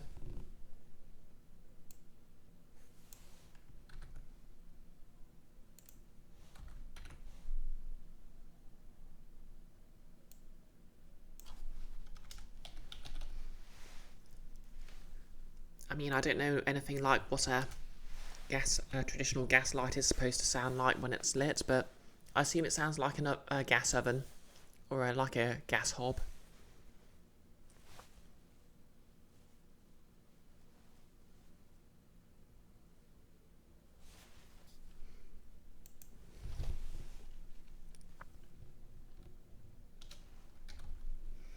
The room begins to hum, and various tools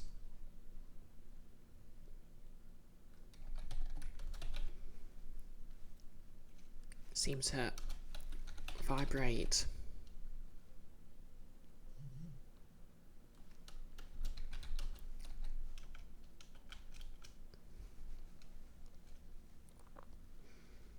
You know what, phrasing. The room begins to hum, and various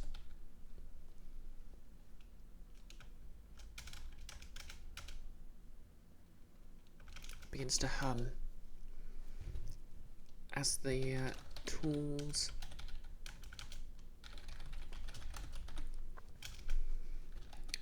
on the benches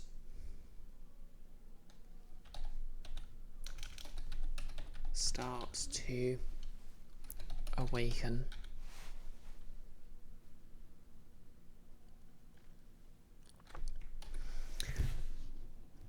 So yeah, this is actually where I'm going to put my last trap.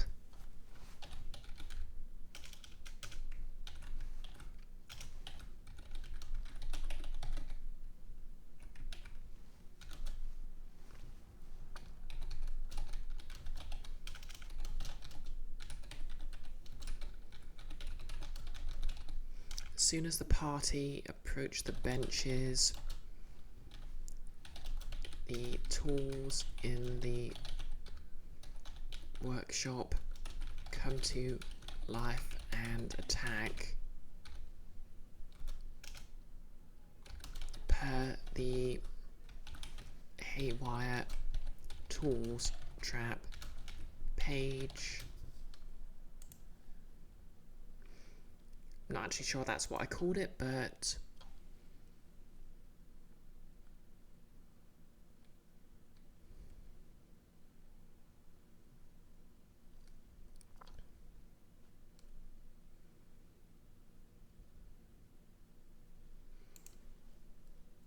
okay, I guess I forgot to create a reference for them.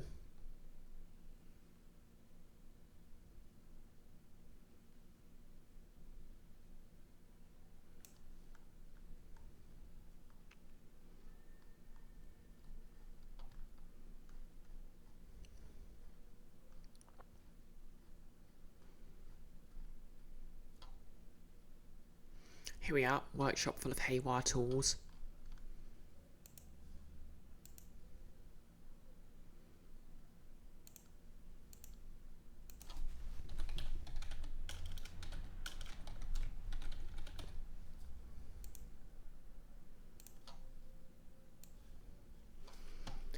Which, to be fair, isn't one of the snappier names I've given her.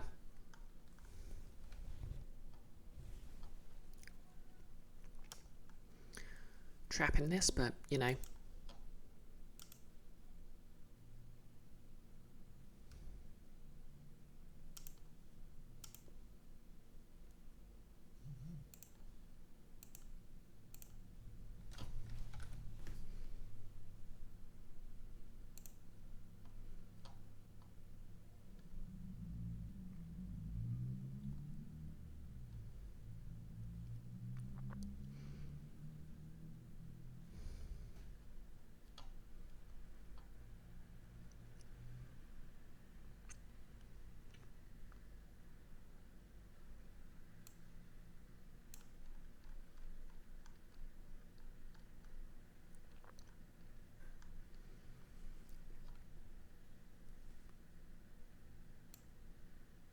Okay, as soon as the party try to interact with the benches,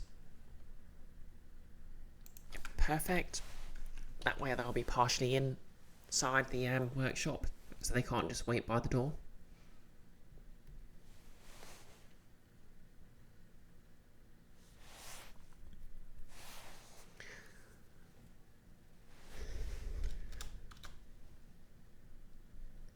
Okay. Hidden door.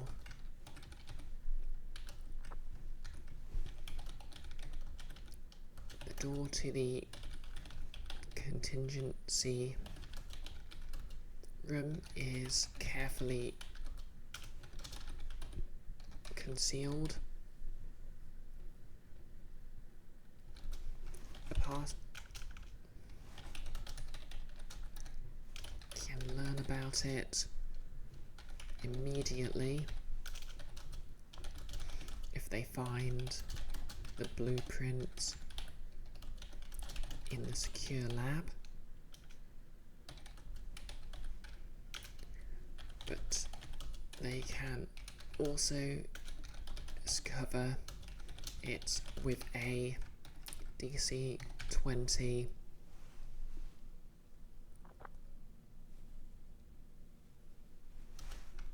intelligence, investigation, or wisdom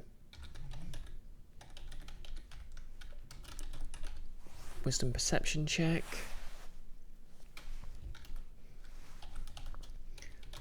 The lock is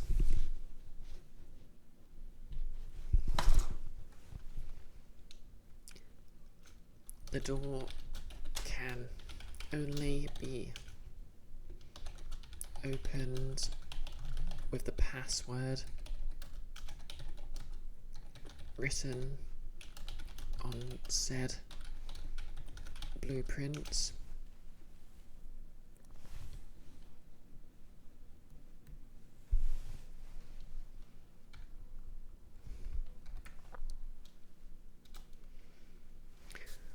Oh yeah.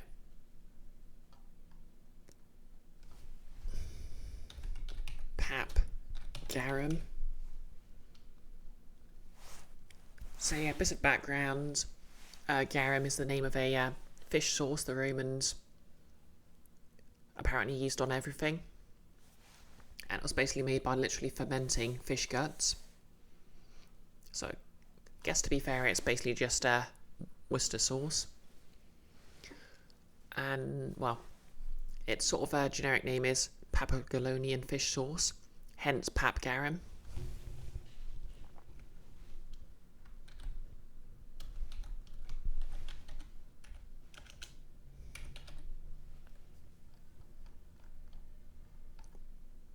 Timar. Timar's favourite sandwich condiment can be found in a glass bottle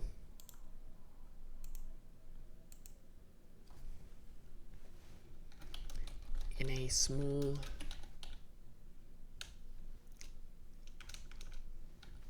on a bench near the back of the room, covered in mouldy breadcrumbs.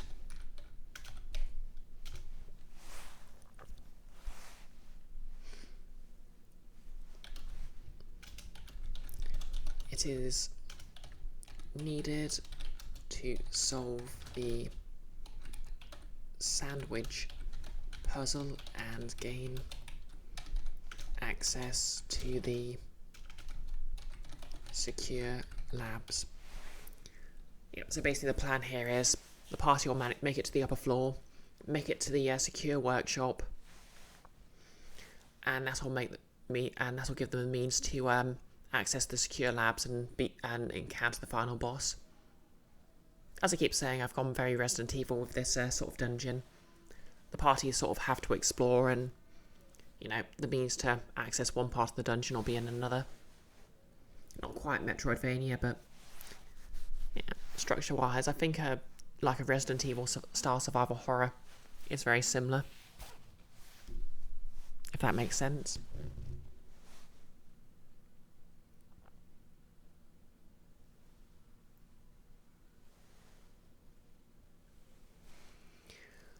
Okay, and last but not least, the contingency room.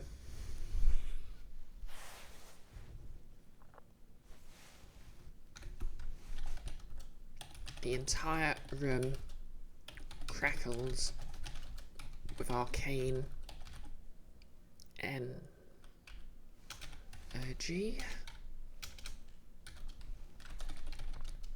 Before you are half a dozen tubes, far more complex than the ones you've seen in the rest of the lab.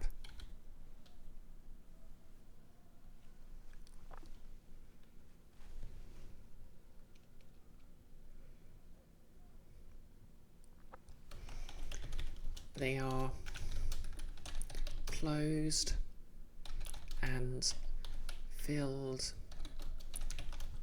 with a bubbling liquid.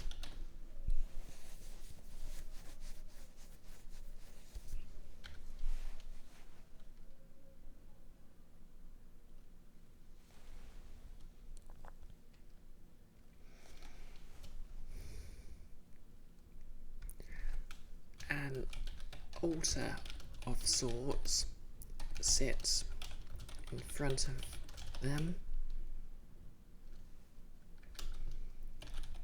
chiming with a regular beep.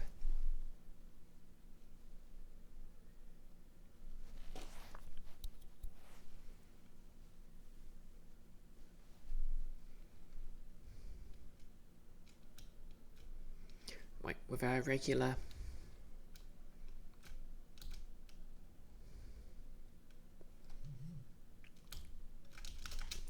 with a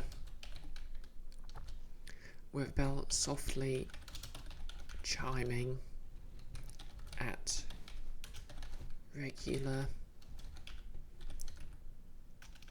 intervals.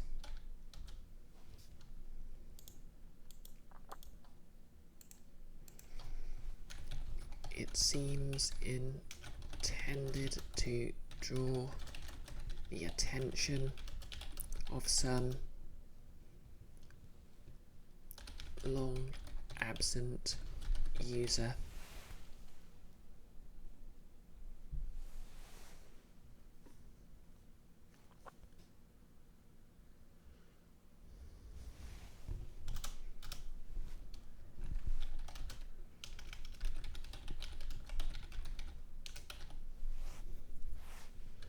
we'll get to the control console in a second.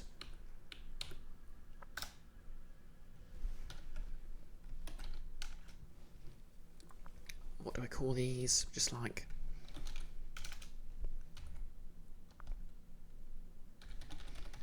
perfected tubes. Yep, perfect. I absolutely love this name. I will not hear any criticism against it.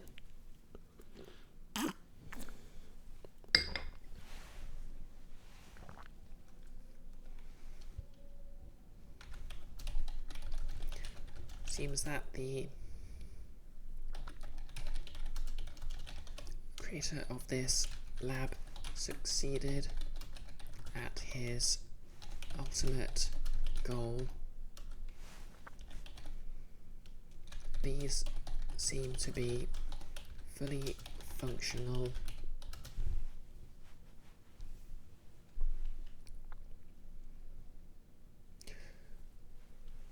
tubes which will allow someone to cheat death by growing them an entirely new body. Exclamation mark. Okay.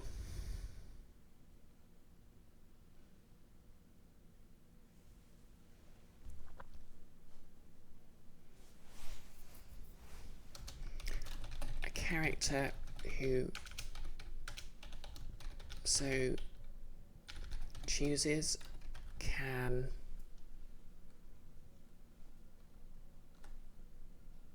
attune themselves to a tube. Yep, I did actually discuss this with Nick to make sure it's the kind of thing that would fit in with the campaign, but this is basically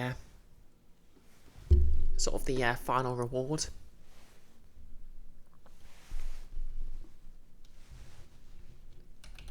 And gain the boon of and gain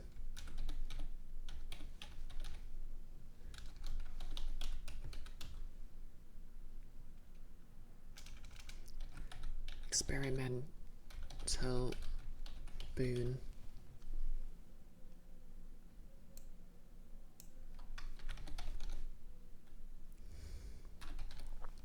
Yeah, Merifith's experimental revival boon.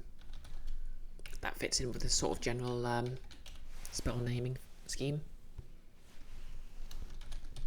See below.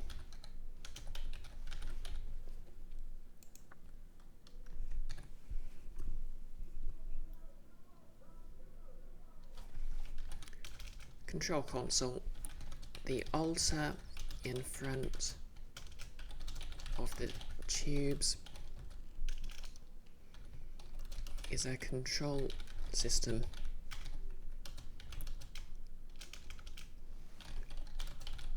of sorts.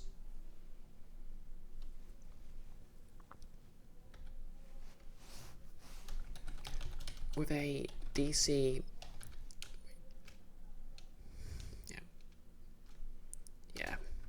with a DC 10 Arcana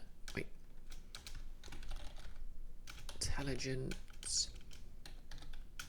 Am I typing out intelligence in full? I've lost the ability to spell. With a DC 10 intelligence Arcana check,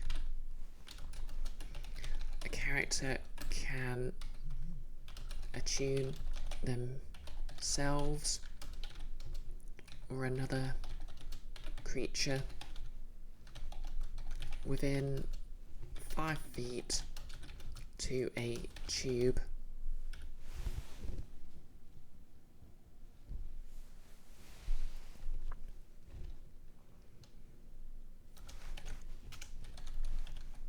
The control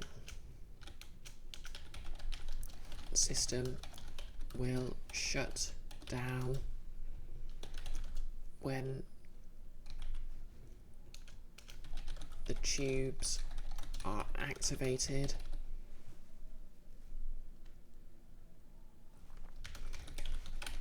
meaning this is the only chance for the party to gain the boon, so they must decide now if any of them want it. Up to 6 creatures can take it.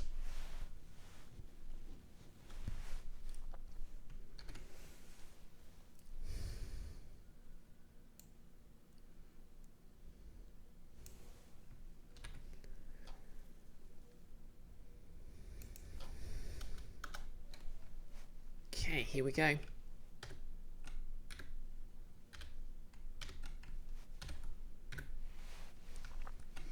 Merryfriff's Experimental Revival. This boon is the result of a creature attuning itself to one of the tubes in the Whinnying Mountain Lab.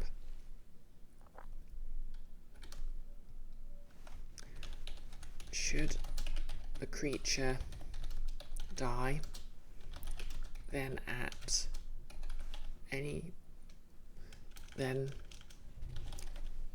they can choose to be revived 1d10 days later.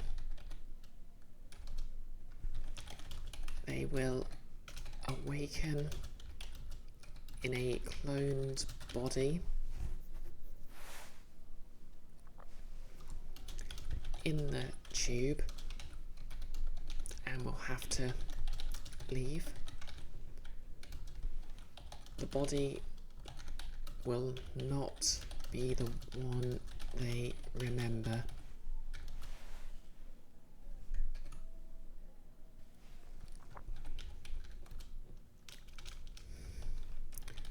The player can choose the species, gender, and species and gender of the new body,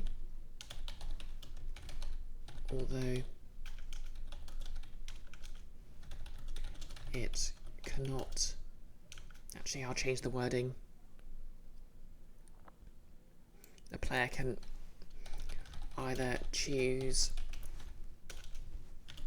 any species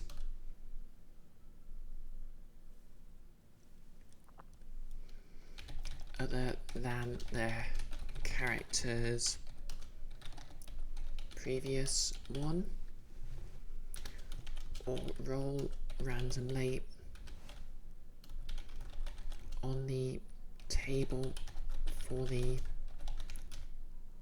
reincarnation spell.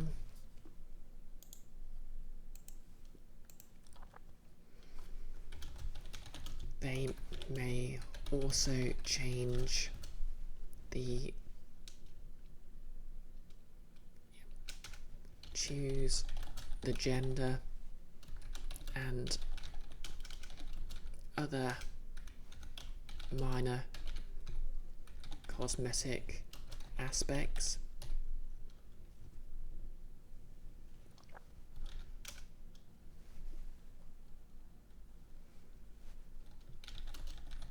Of their PC's new body. Otherwise, it is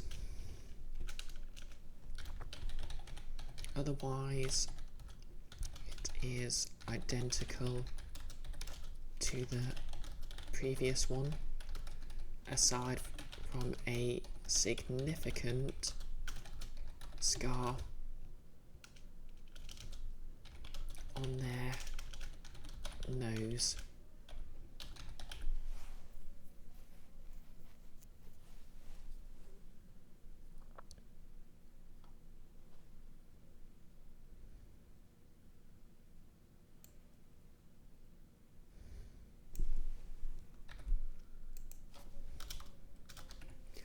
They all, so just move this down so it's easier to see. They all awaken in a cloned body in the tube.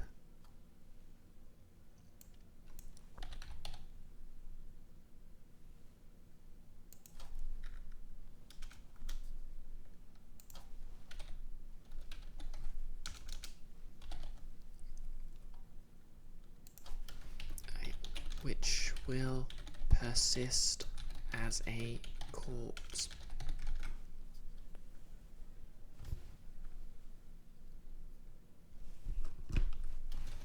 Which can no longer be magically revived.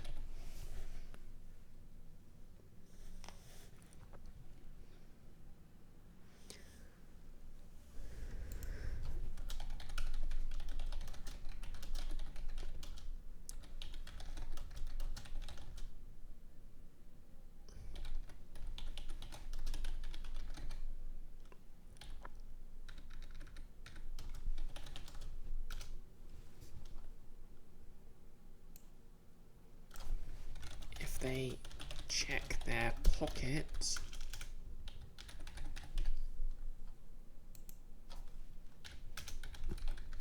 all their class levels, feats, etc. will remain unchanged. Yeah, best clarify that.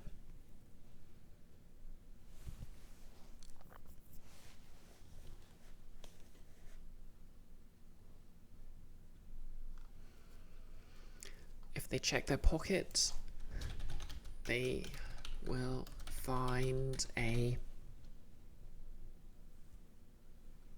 Oh, thanks for the follow.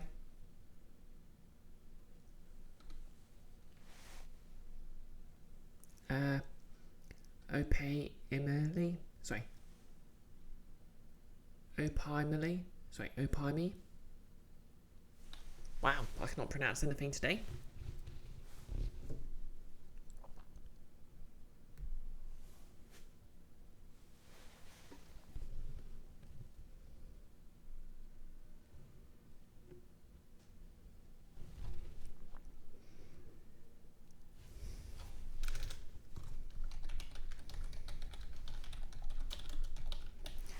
Nick, back with wood. How's it going?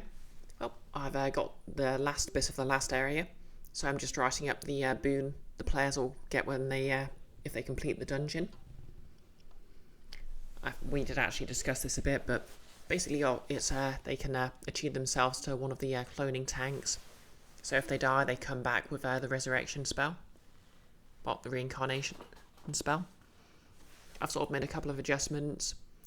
So the player can choose the new species they end up as long as it's not the same as the one they already were. Or they can roll randomly on the reincarnation spell table.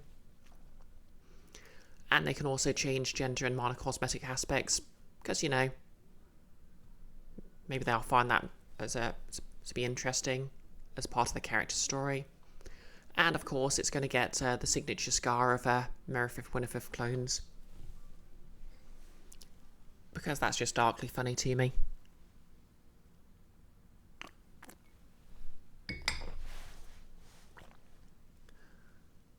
And I'm just putting a slight hint that they'll find a splinter of the Wand of Creation in their pocket.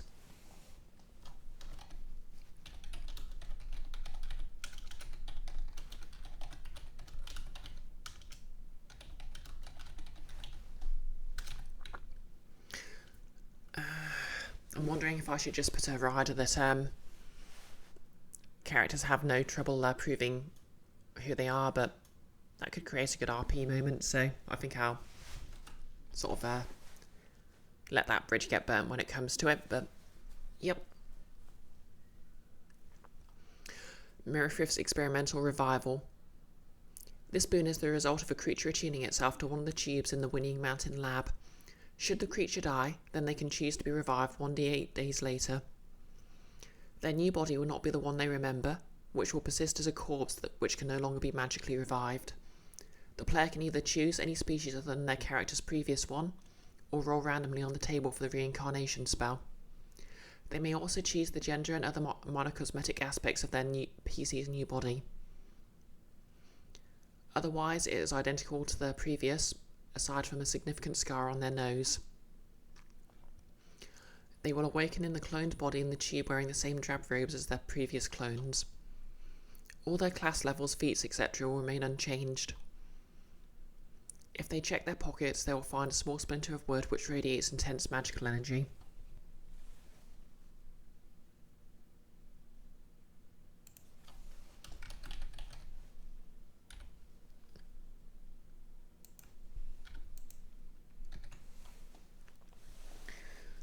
Okay, so this just leaves 2 puzzles to work out. The maintenance protocol and the dumbwaiter puzzle.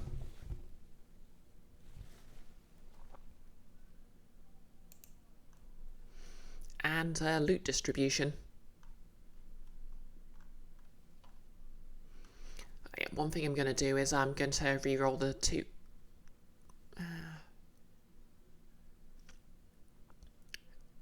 Actually, I'll just look at what the Necklace of Fireballs is like.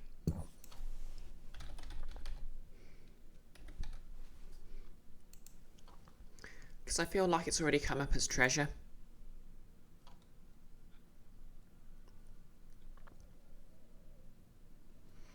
Yeah, well, I'll re-roll one of those. So that came from Magic Item Table C.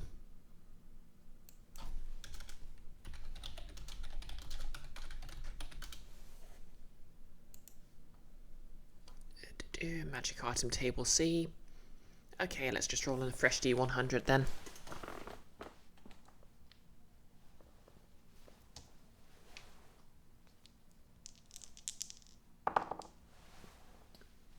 $70.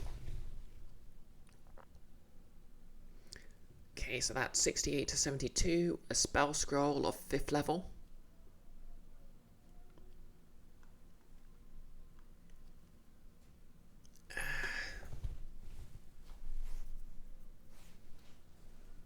So how do I roll that?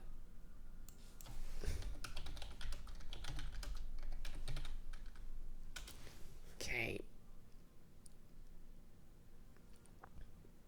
Here we are. Spell scroll generator.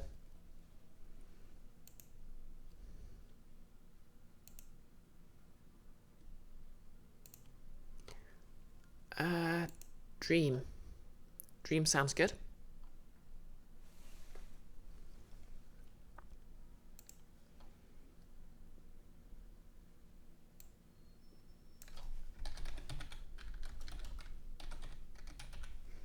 Okay, there we go. Scroll of Dream.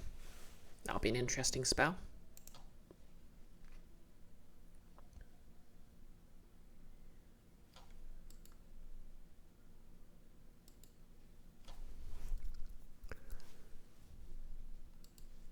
Right.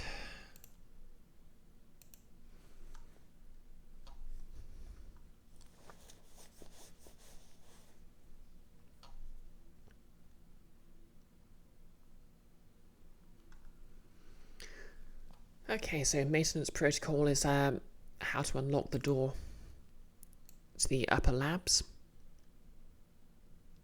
And I believe that is located in the workshop. Well, the means to understand it. So I'll just double check what I wrote there.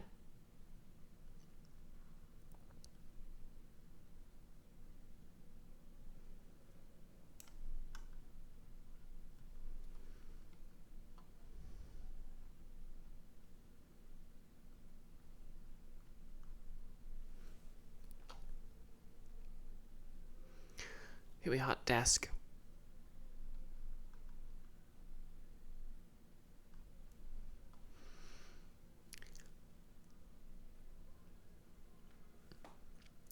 Okay, so yep, there's the sandwich and a note about the sauce needed for it being in the secure lab. And the sandwich puzzle is literally just making this guy's favourite sandwich and taking it to the secure lab, so the protocol lets them in. Because, you know, a bit of levity there.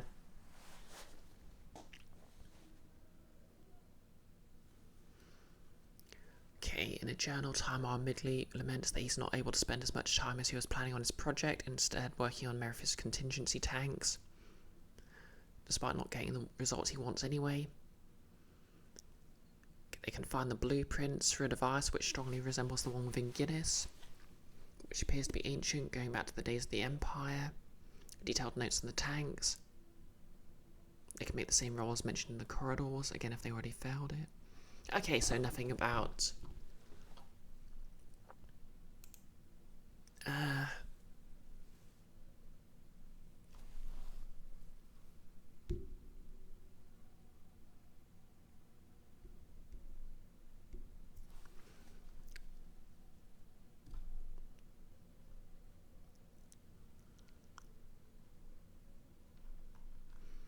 Oh yeah, I completely forgot one of the traps, actually. Oh yeah, alchemical storage, I remembered it.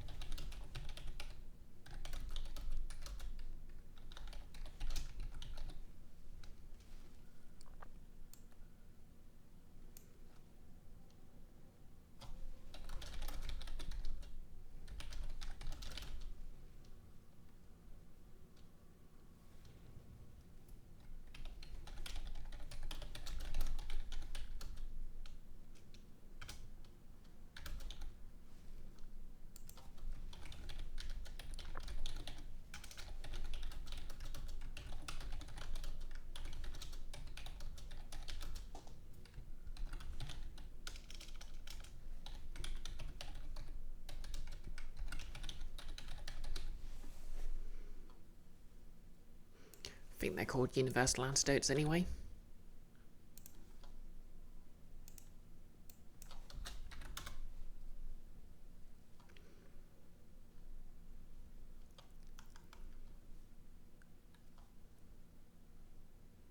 Oh, antitoxin.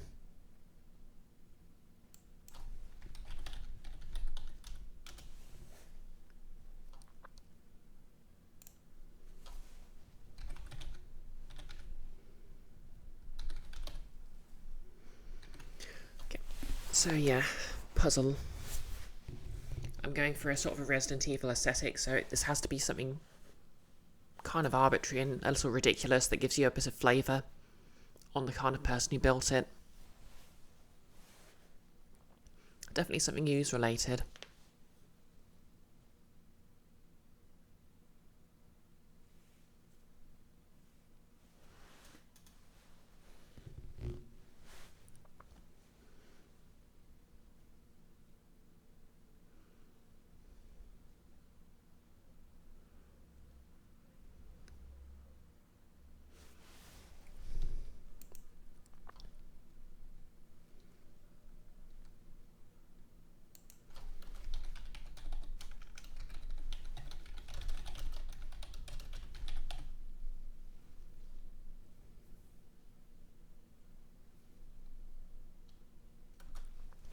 Okay, so on the desk they find a note giving a clue to the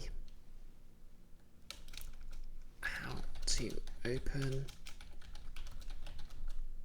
the door to the upper level.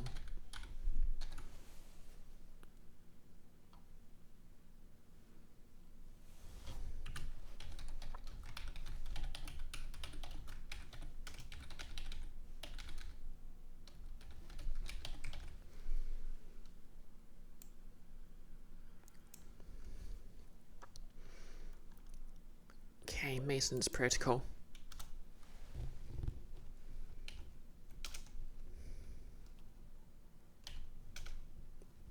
What am I doing?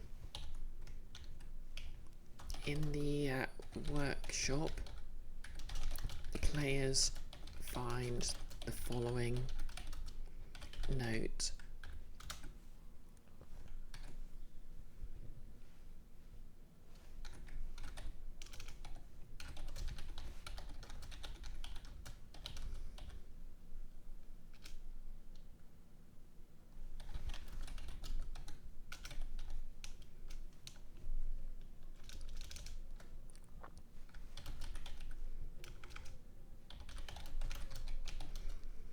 I know I said you could continue your own research on your own time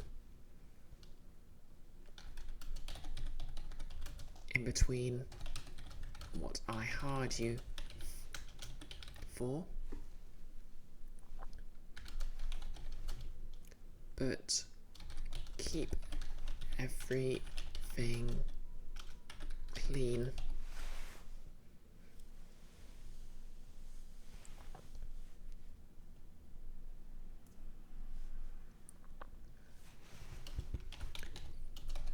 You aren't getting back into the upper level workshop until you do MW.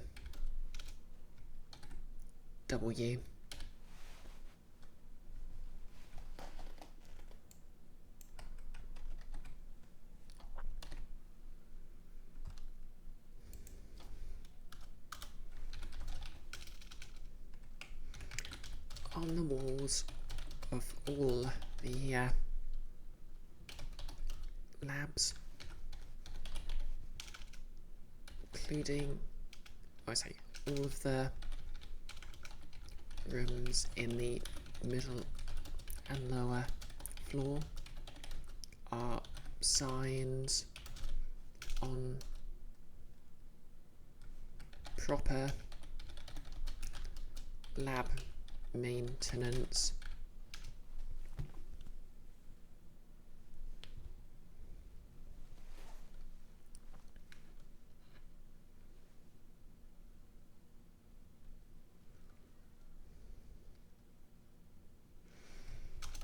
In various states of this repair, as if someone tore them or burnt them with acid.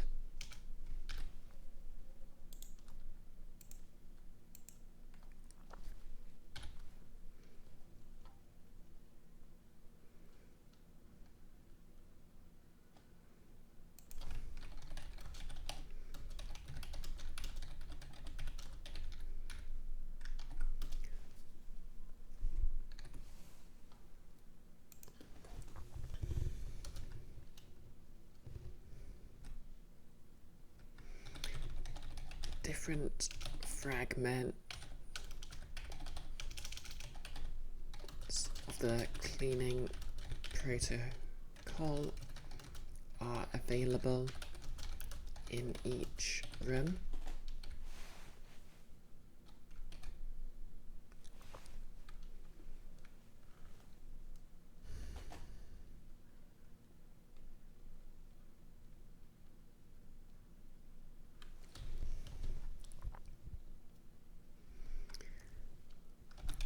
Each time the PCs search a room, roll a d6. Yeah, we'll make it 6. No, that's a bit harsh. No, yeah, no, that's perfectly fine.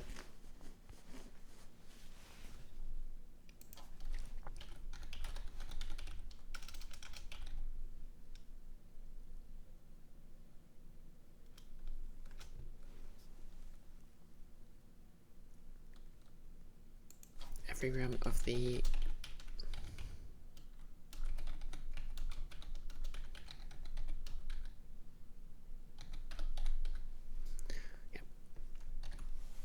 to make it clear that they can, yeah, D6 should be fine because there's plenty of rooms for them to check.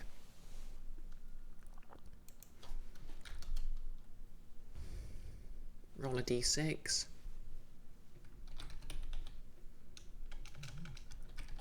Reveal the part corresponding to that number.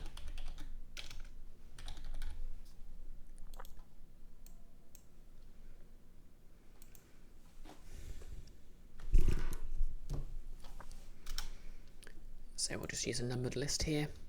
1.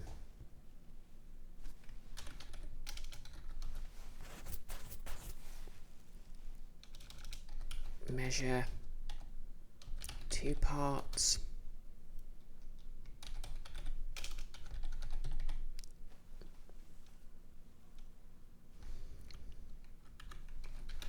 Two parts out. Chemical sanitizer.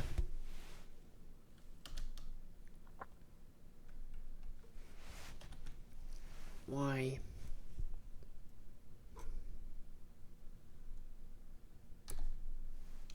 What would be a funny number for this? Y12.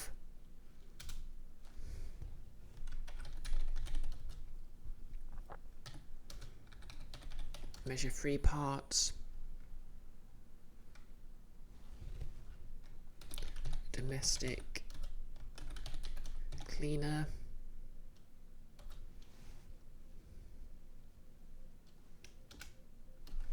Any. Yeah.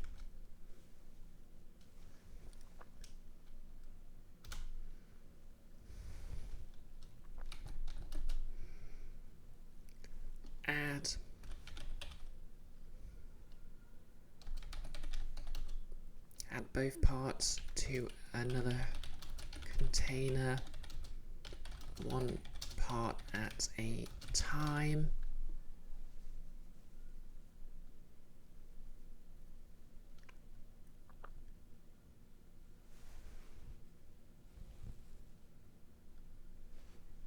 Yep, that'll do it. This might be a bit boring to start with, but I'll see if I can find a way to make it more interesting.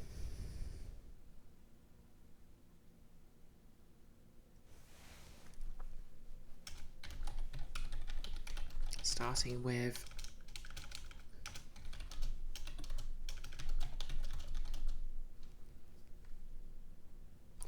the soap.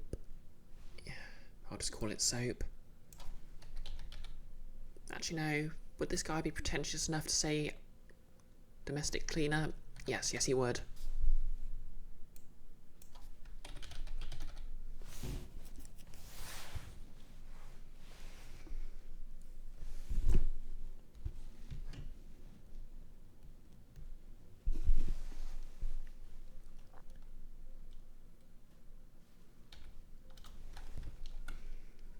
Add 5 parts water and no more.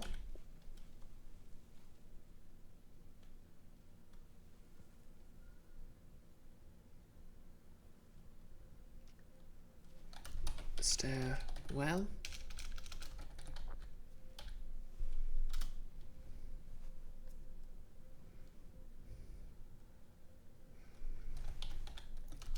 Wipe down each surface and leave for 60 seconds. Wipe clean and dry with fresh water.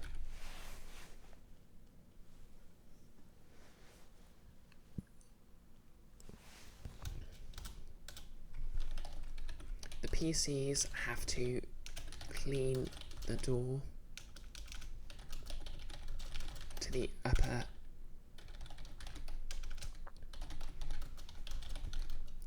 level in this way to make it.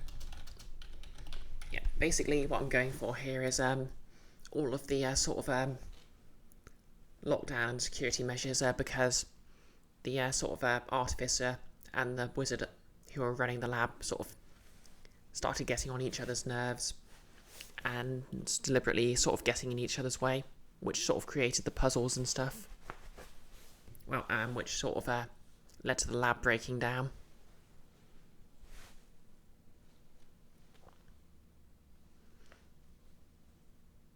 Also, the artificer was kind of crazy and wants to eat people now, so that didn't help.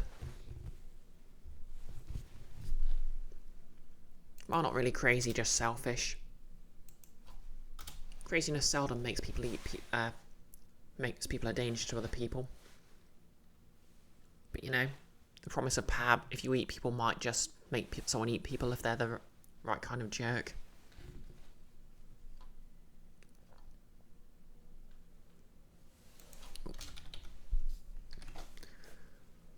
Okay, that's good.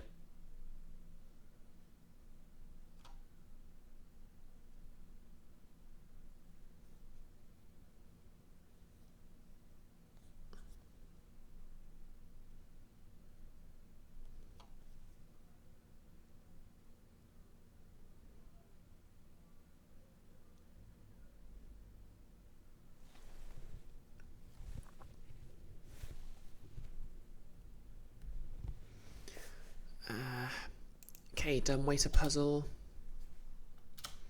Maybe I should literally just Google a puzzle. Nope, you know what? So we've done some sort of what kind of puzzle could this be?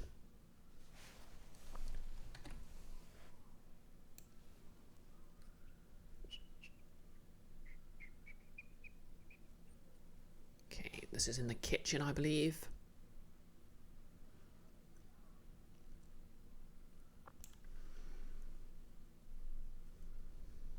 I have the pantry specifically. So they need the dumbwaiter puzzle is a puzzle to open the a way to get into the lower level via the kitchen. The hatch is locked with an arcane lock as a failsafe, making the DC 25 to pick it. There is no key, however, searching the kitchen will turn up a document on how to open it. Okay.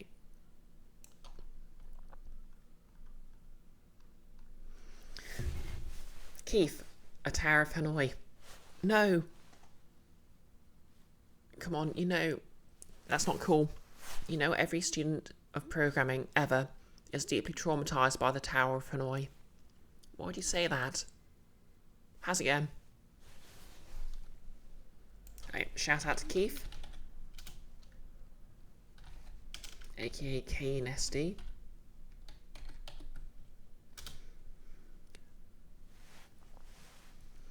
You confuse people at a workplace by coding one into their game engine once.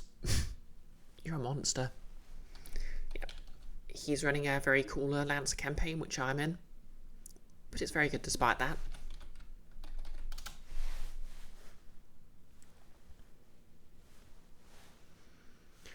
Okay, let's see. Dumbwaiter puzzle.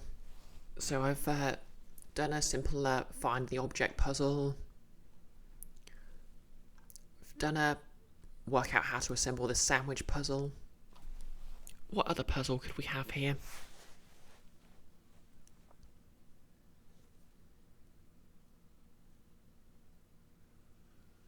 Ah, come on, Brie, it's a puzzle, it doesn't have to make sense.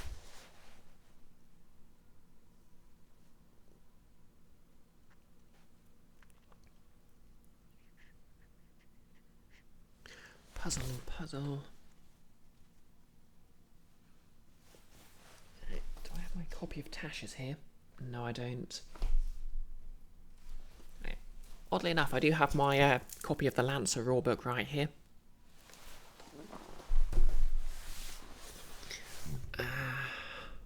Example puzzle.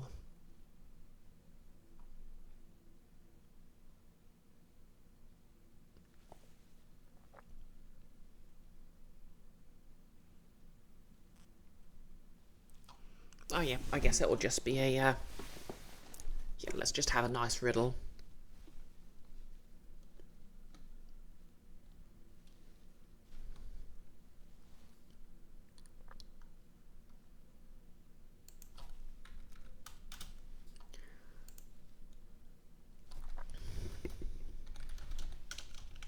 Okay, so in the kitchen.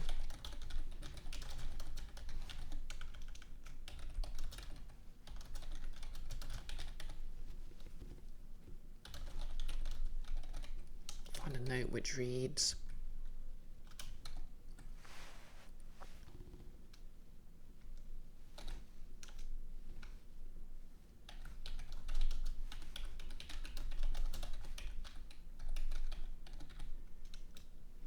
actually no, let's make this a lockbox.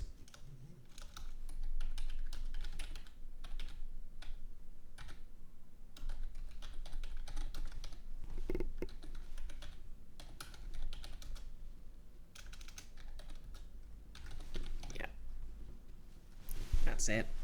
Like a lockbox with a sort of a puzzle on it. Kind of makes sense.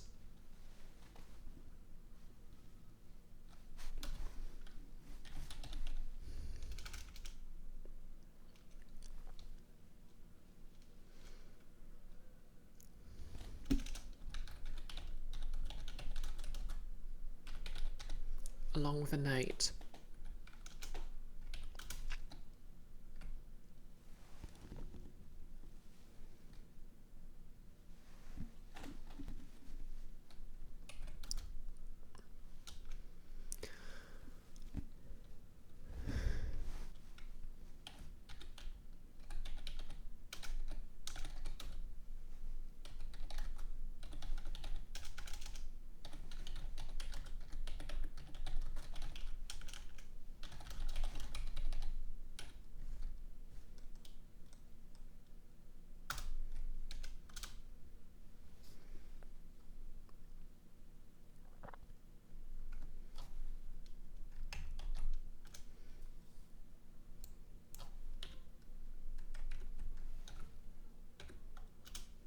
Tomatoes are fruits except when they are.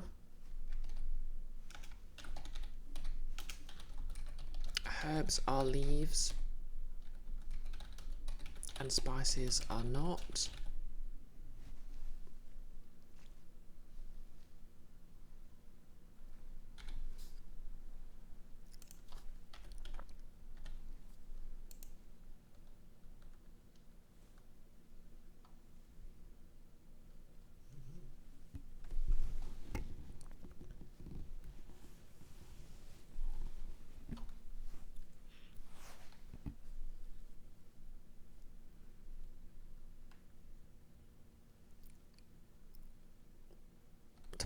Tomatoes are fruits except when they aren't. Herbs are leaves and spices are not.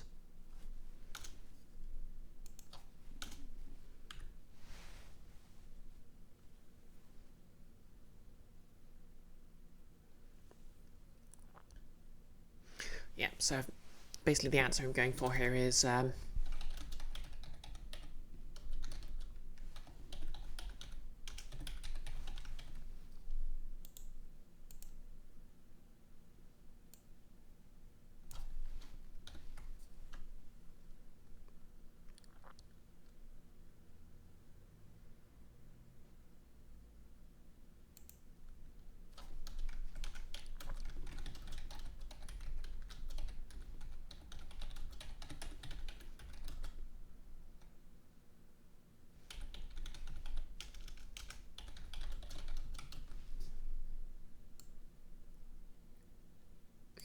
for an 8-letter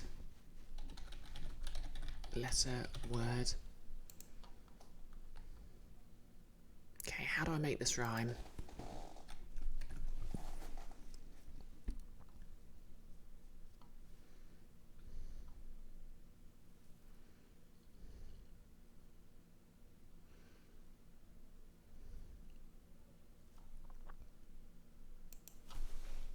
Tomatoes are fruits, except when not. Herbs are leaves. Spices are not.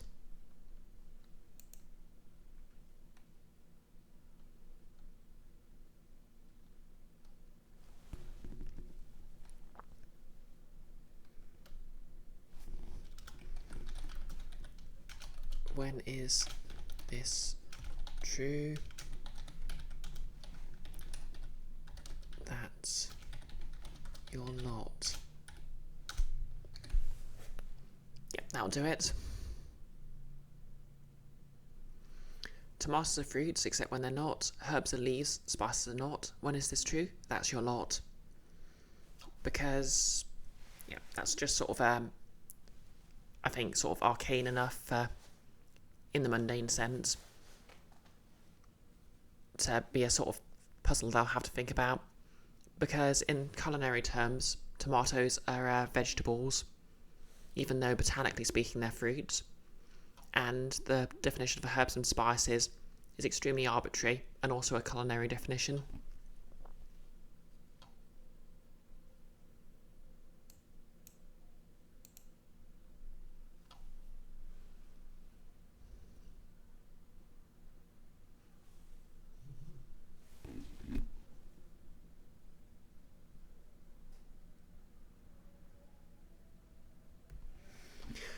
Okay, so we're nearly done here. All that's left is to distribute all this loot.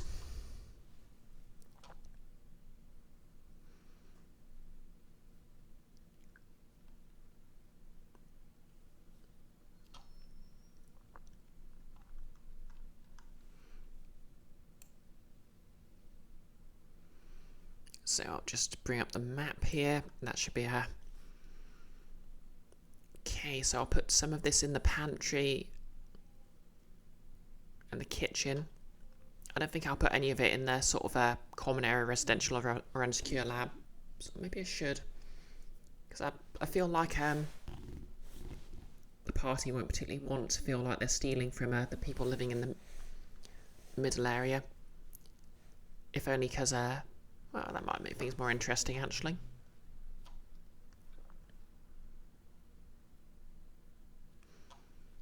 Still, it's not really, it's more of a social encounter, so I don't want to give them too much stuff. So, yeah. You know what? In the common area, we'll put some of the, 500 copper pieces down the side of a couch in the common area. If they choose to search it.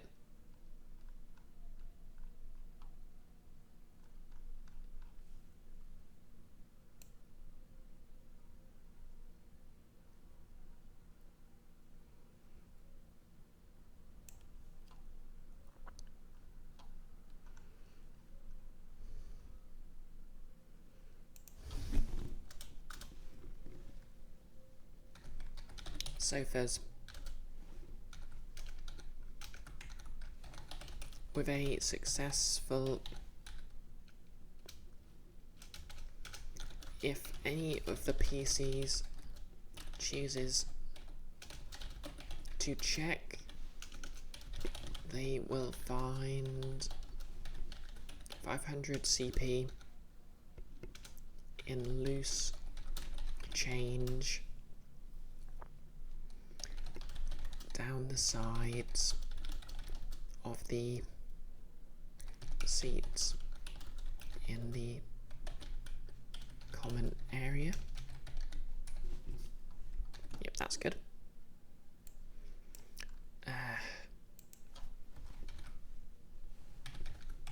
Just keep track of this. Art objects.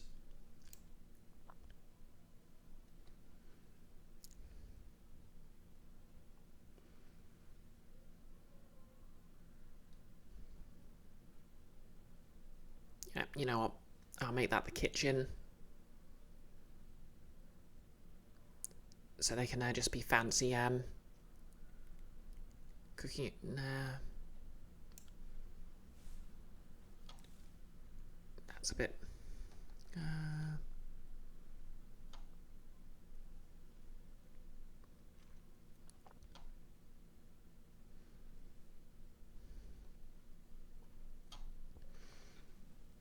Actually, yeah.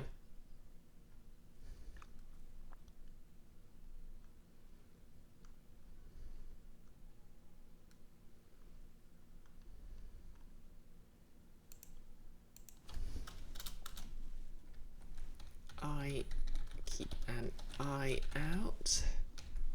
Totally not traumatised from that one Nordmark session.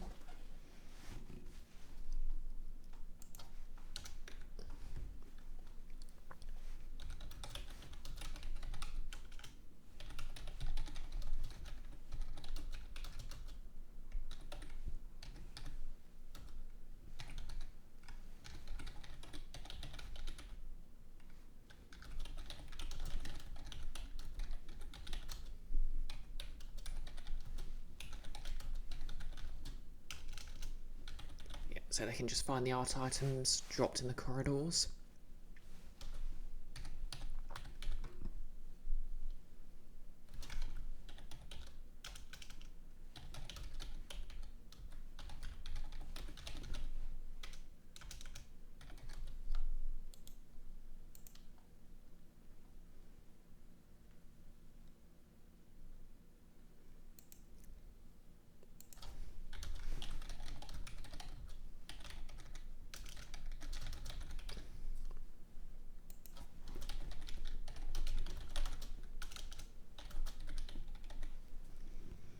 They're free to find 2 silk handkerchiefs.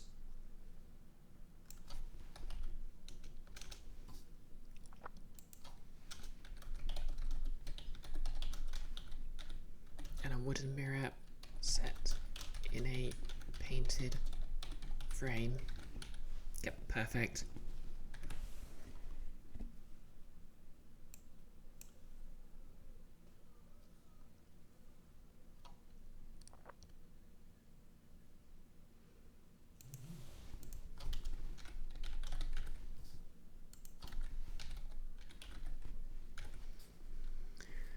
Okay, let's see.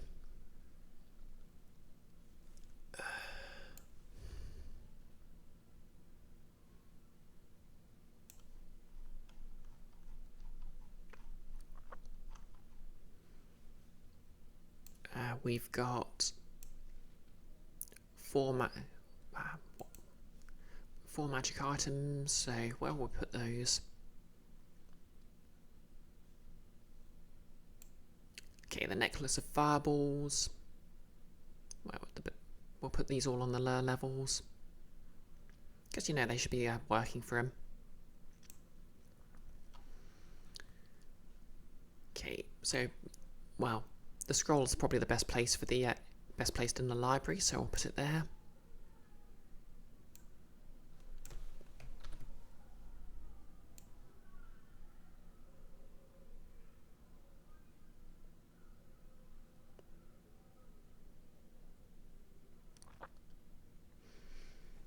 Garden library.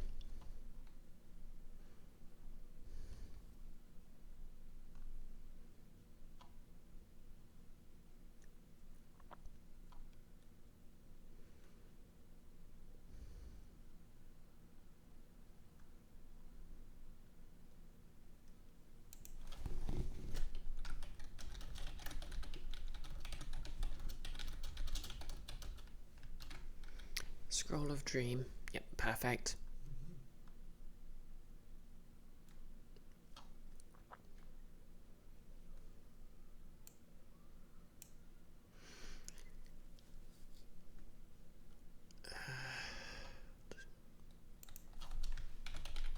Done.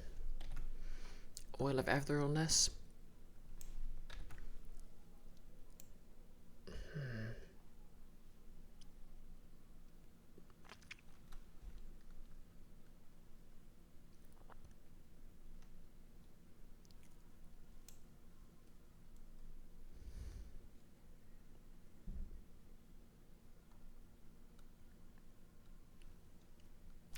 Yeah, I think I'll have that hidden in the secure stairwell. Just feels kind of funny. Someone might have tried to use it to sneak their way in. In fact, let me just double check.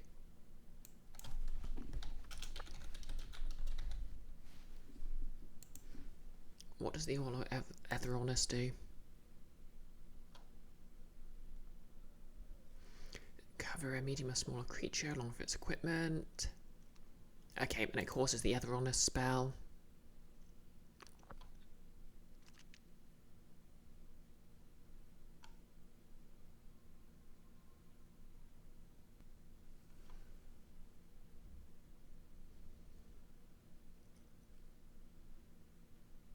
Okay, so that just takes them to the ethereal plane until it ends. Yep, so that won't break anything.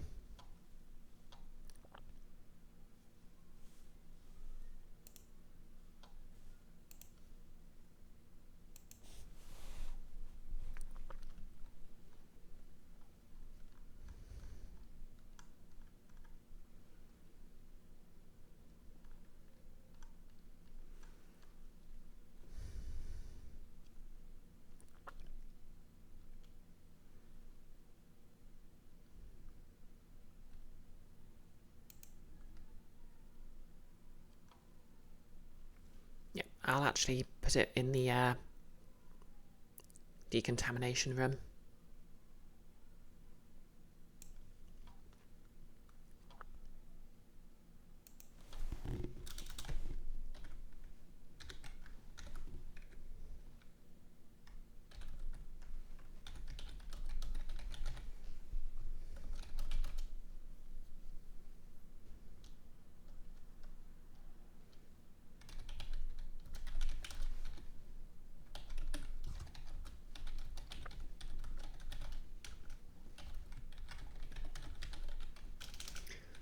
DC 12 to spot.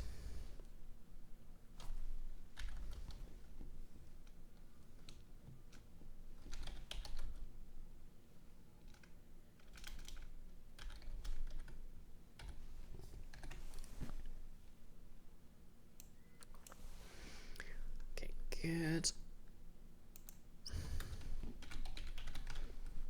Potion of invulnerability.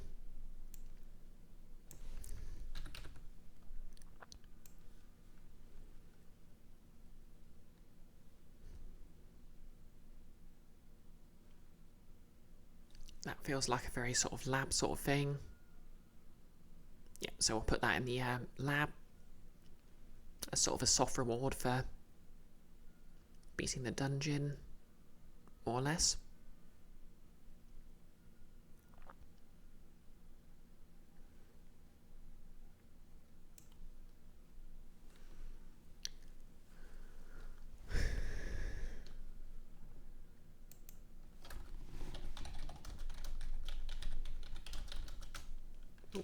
There is a potion of invulnerability on there also.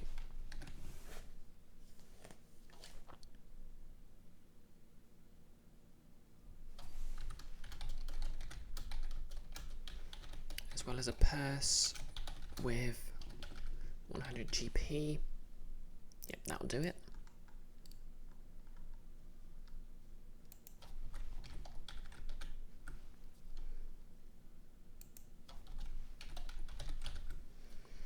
Necklace of fireballs.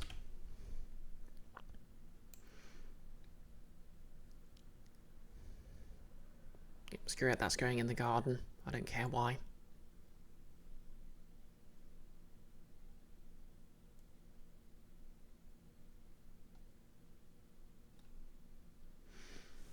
Just be sort of like a cachet someone hid there.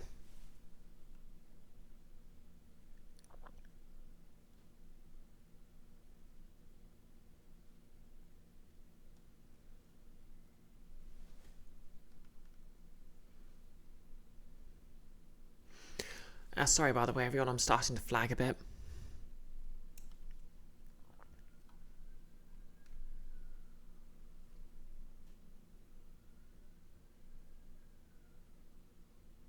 Oh yeah, there's already some loot in the garden, so maybe not.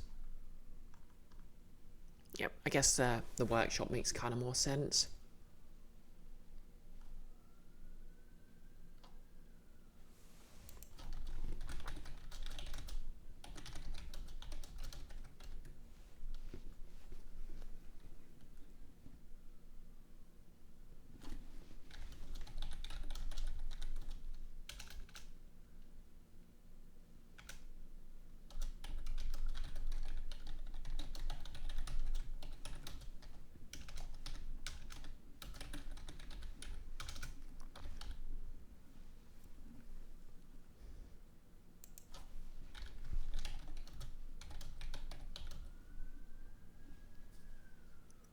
There's also, how much silver do we have to hand out? Yep. 200 silver in scattered coins.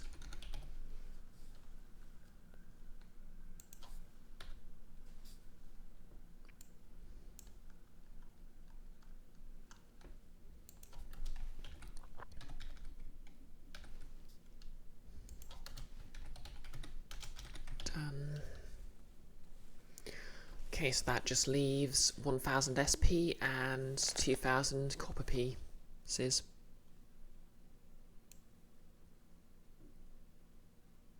I cannot word right now.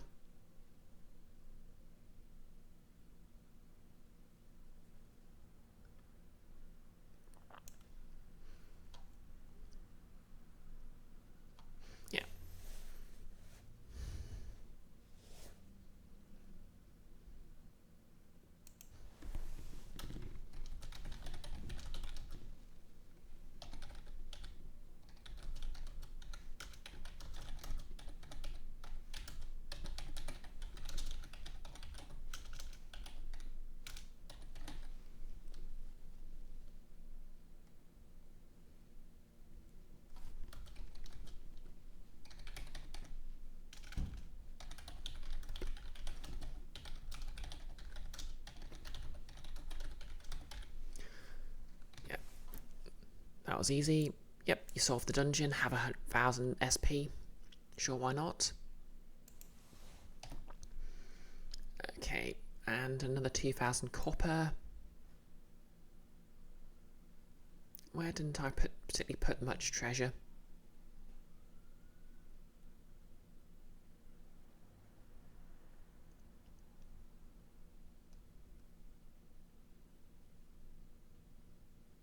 Oh, yep, the garden, so I guess I'll just say there's like 500 copper. You know, I'll convert it into silver. Some of it into silver.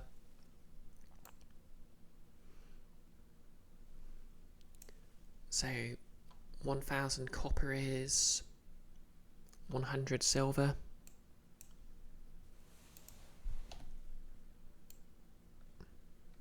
And we'll just throw that into the shed in the garden.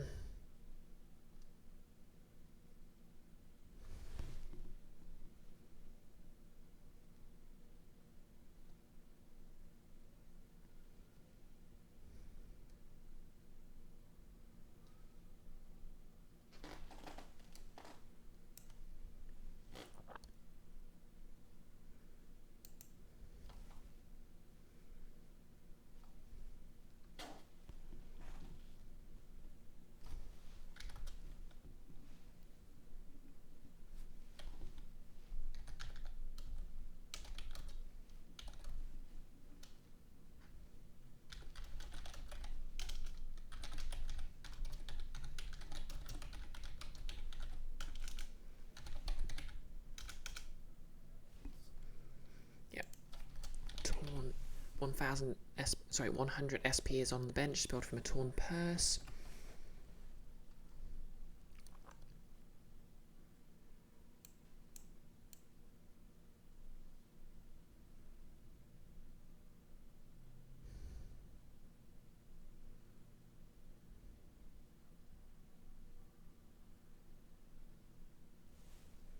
You know what?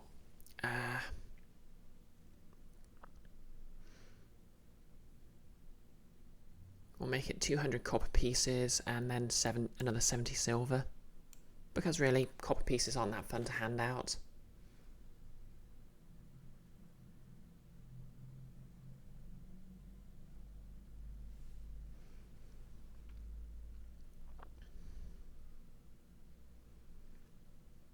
Yep, you know what? We'll leave them in the secure workshop. Because quite frankly, I want to get to bed.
Okay.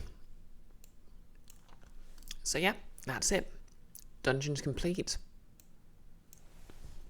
Ready for the PCs to waltz into and wreck the place. So yeah, thanks everyone for dropping by. How long has this been? 3 hours and 20 minutes. Yep. So I've got work first thing, so I need to get to bed. So I'll just find someone to read us off to.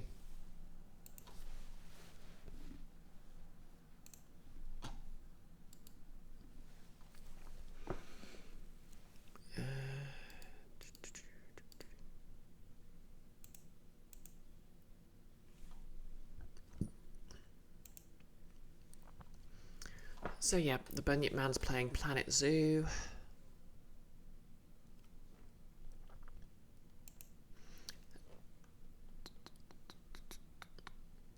Noah's playing Astrobot.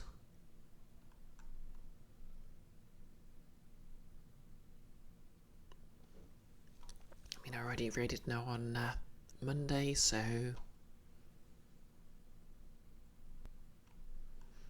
Yep, we'll raid the Bunyip Man then.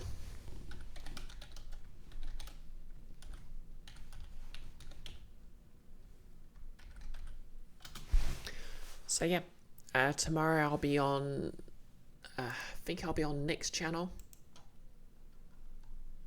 Let me just double check. Yep, tomorrow I'll be on Nick's channel for the final part of the Guild of Archons Adventures adventure, as run by Pixel, the Crimson Stain, the Anturian Epoch, which is basically sort of our Halloween, well, basically the sort of version of Halloween. So yeah, bit off season now, but it'll be fun. And Friday, I think I will be on... Yep, Friday I'll be on Mr. Blue's channel. That's Mr. Blue Designs for another session of the adventure he's running for Nordmark Defective ? Merchandise. We're currently in an underwater castle trying to basically find some sort of magical item. So we'll see how that goes. But yep, my brain's starting to shut down. I need a snack and several hours of sleep. So we're going to go. The raid is going to go through in 3, 2, 1. Let's go. If you're watching this on YouTube, like, comment and subscribe. You are my favourites. And have a lovely evening.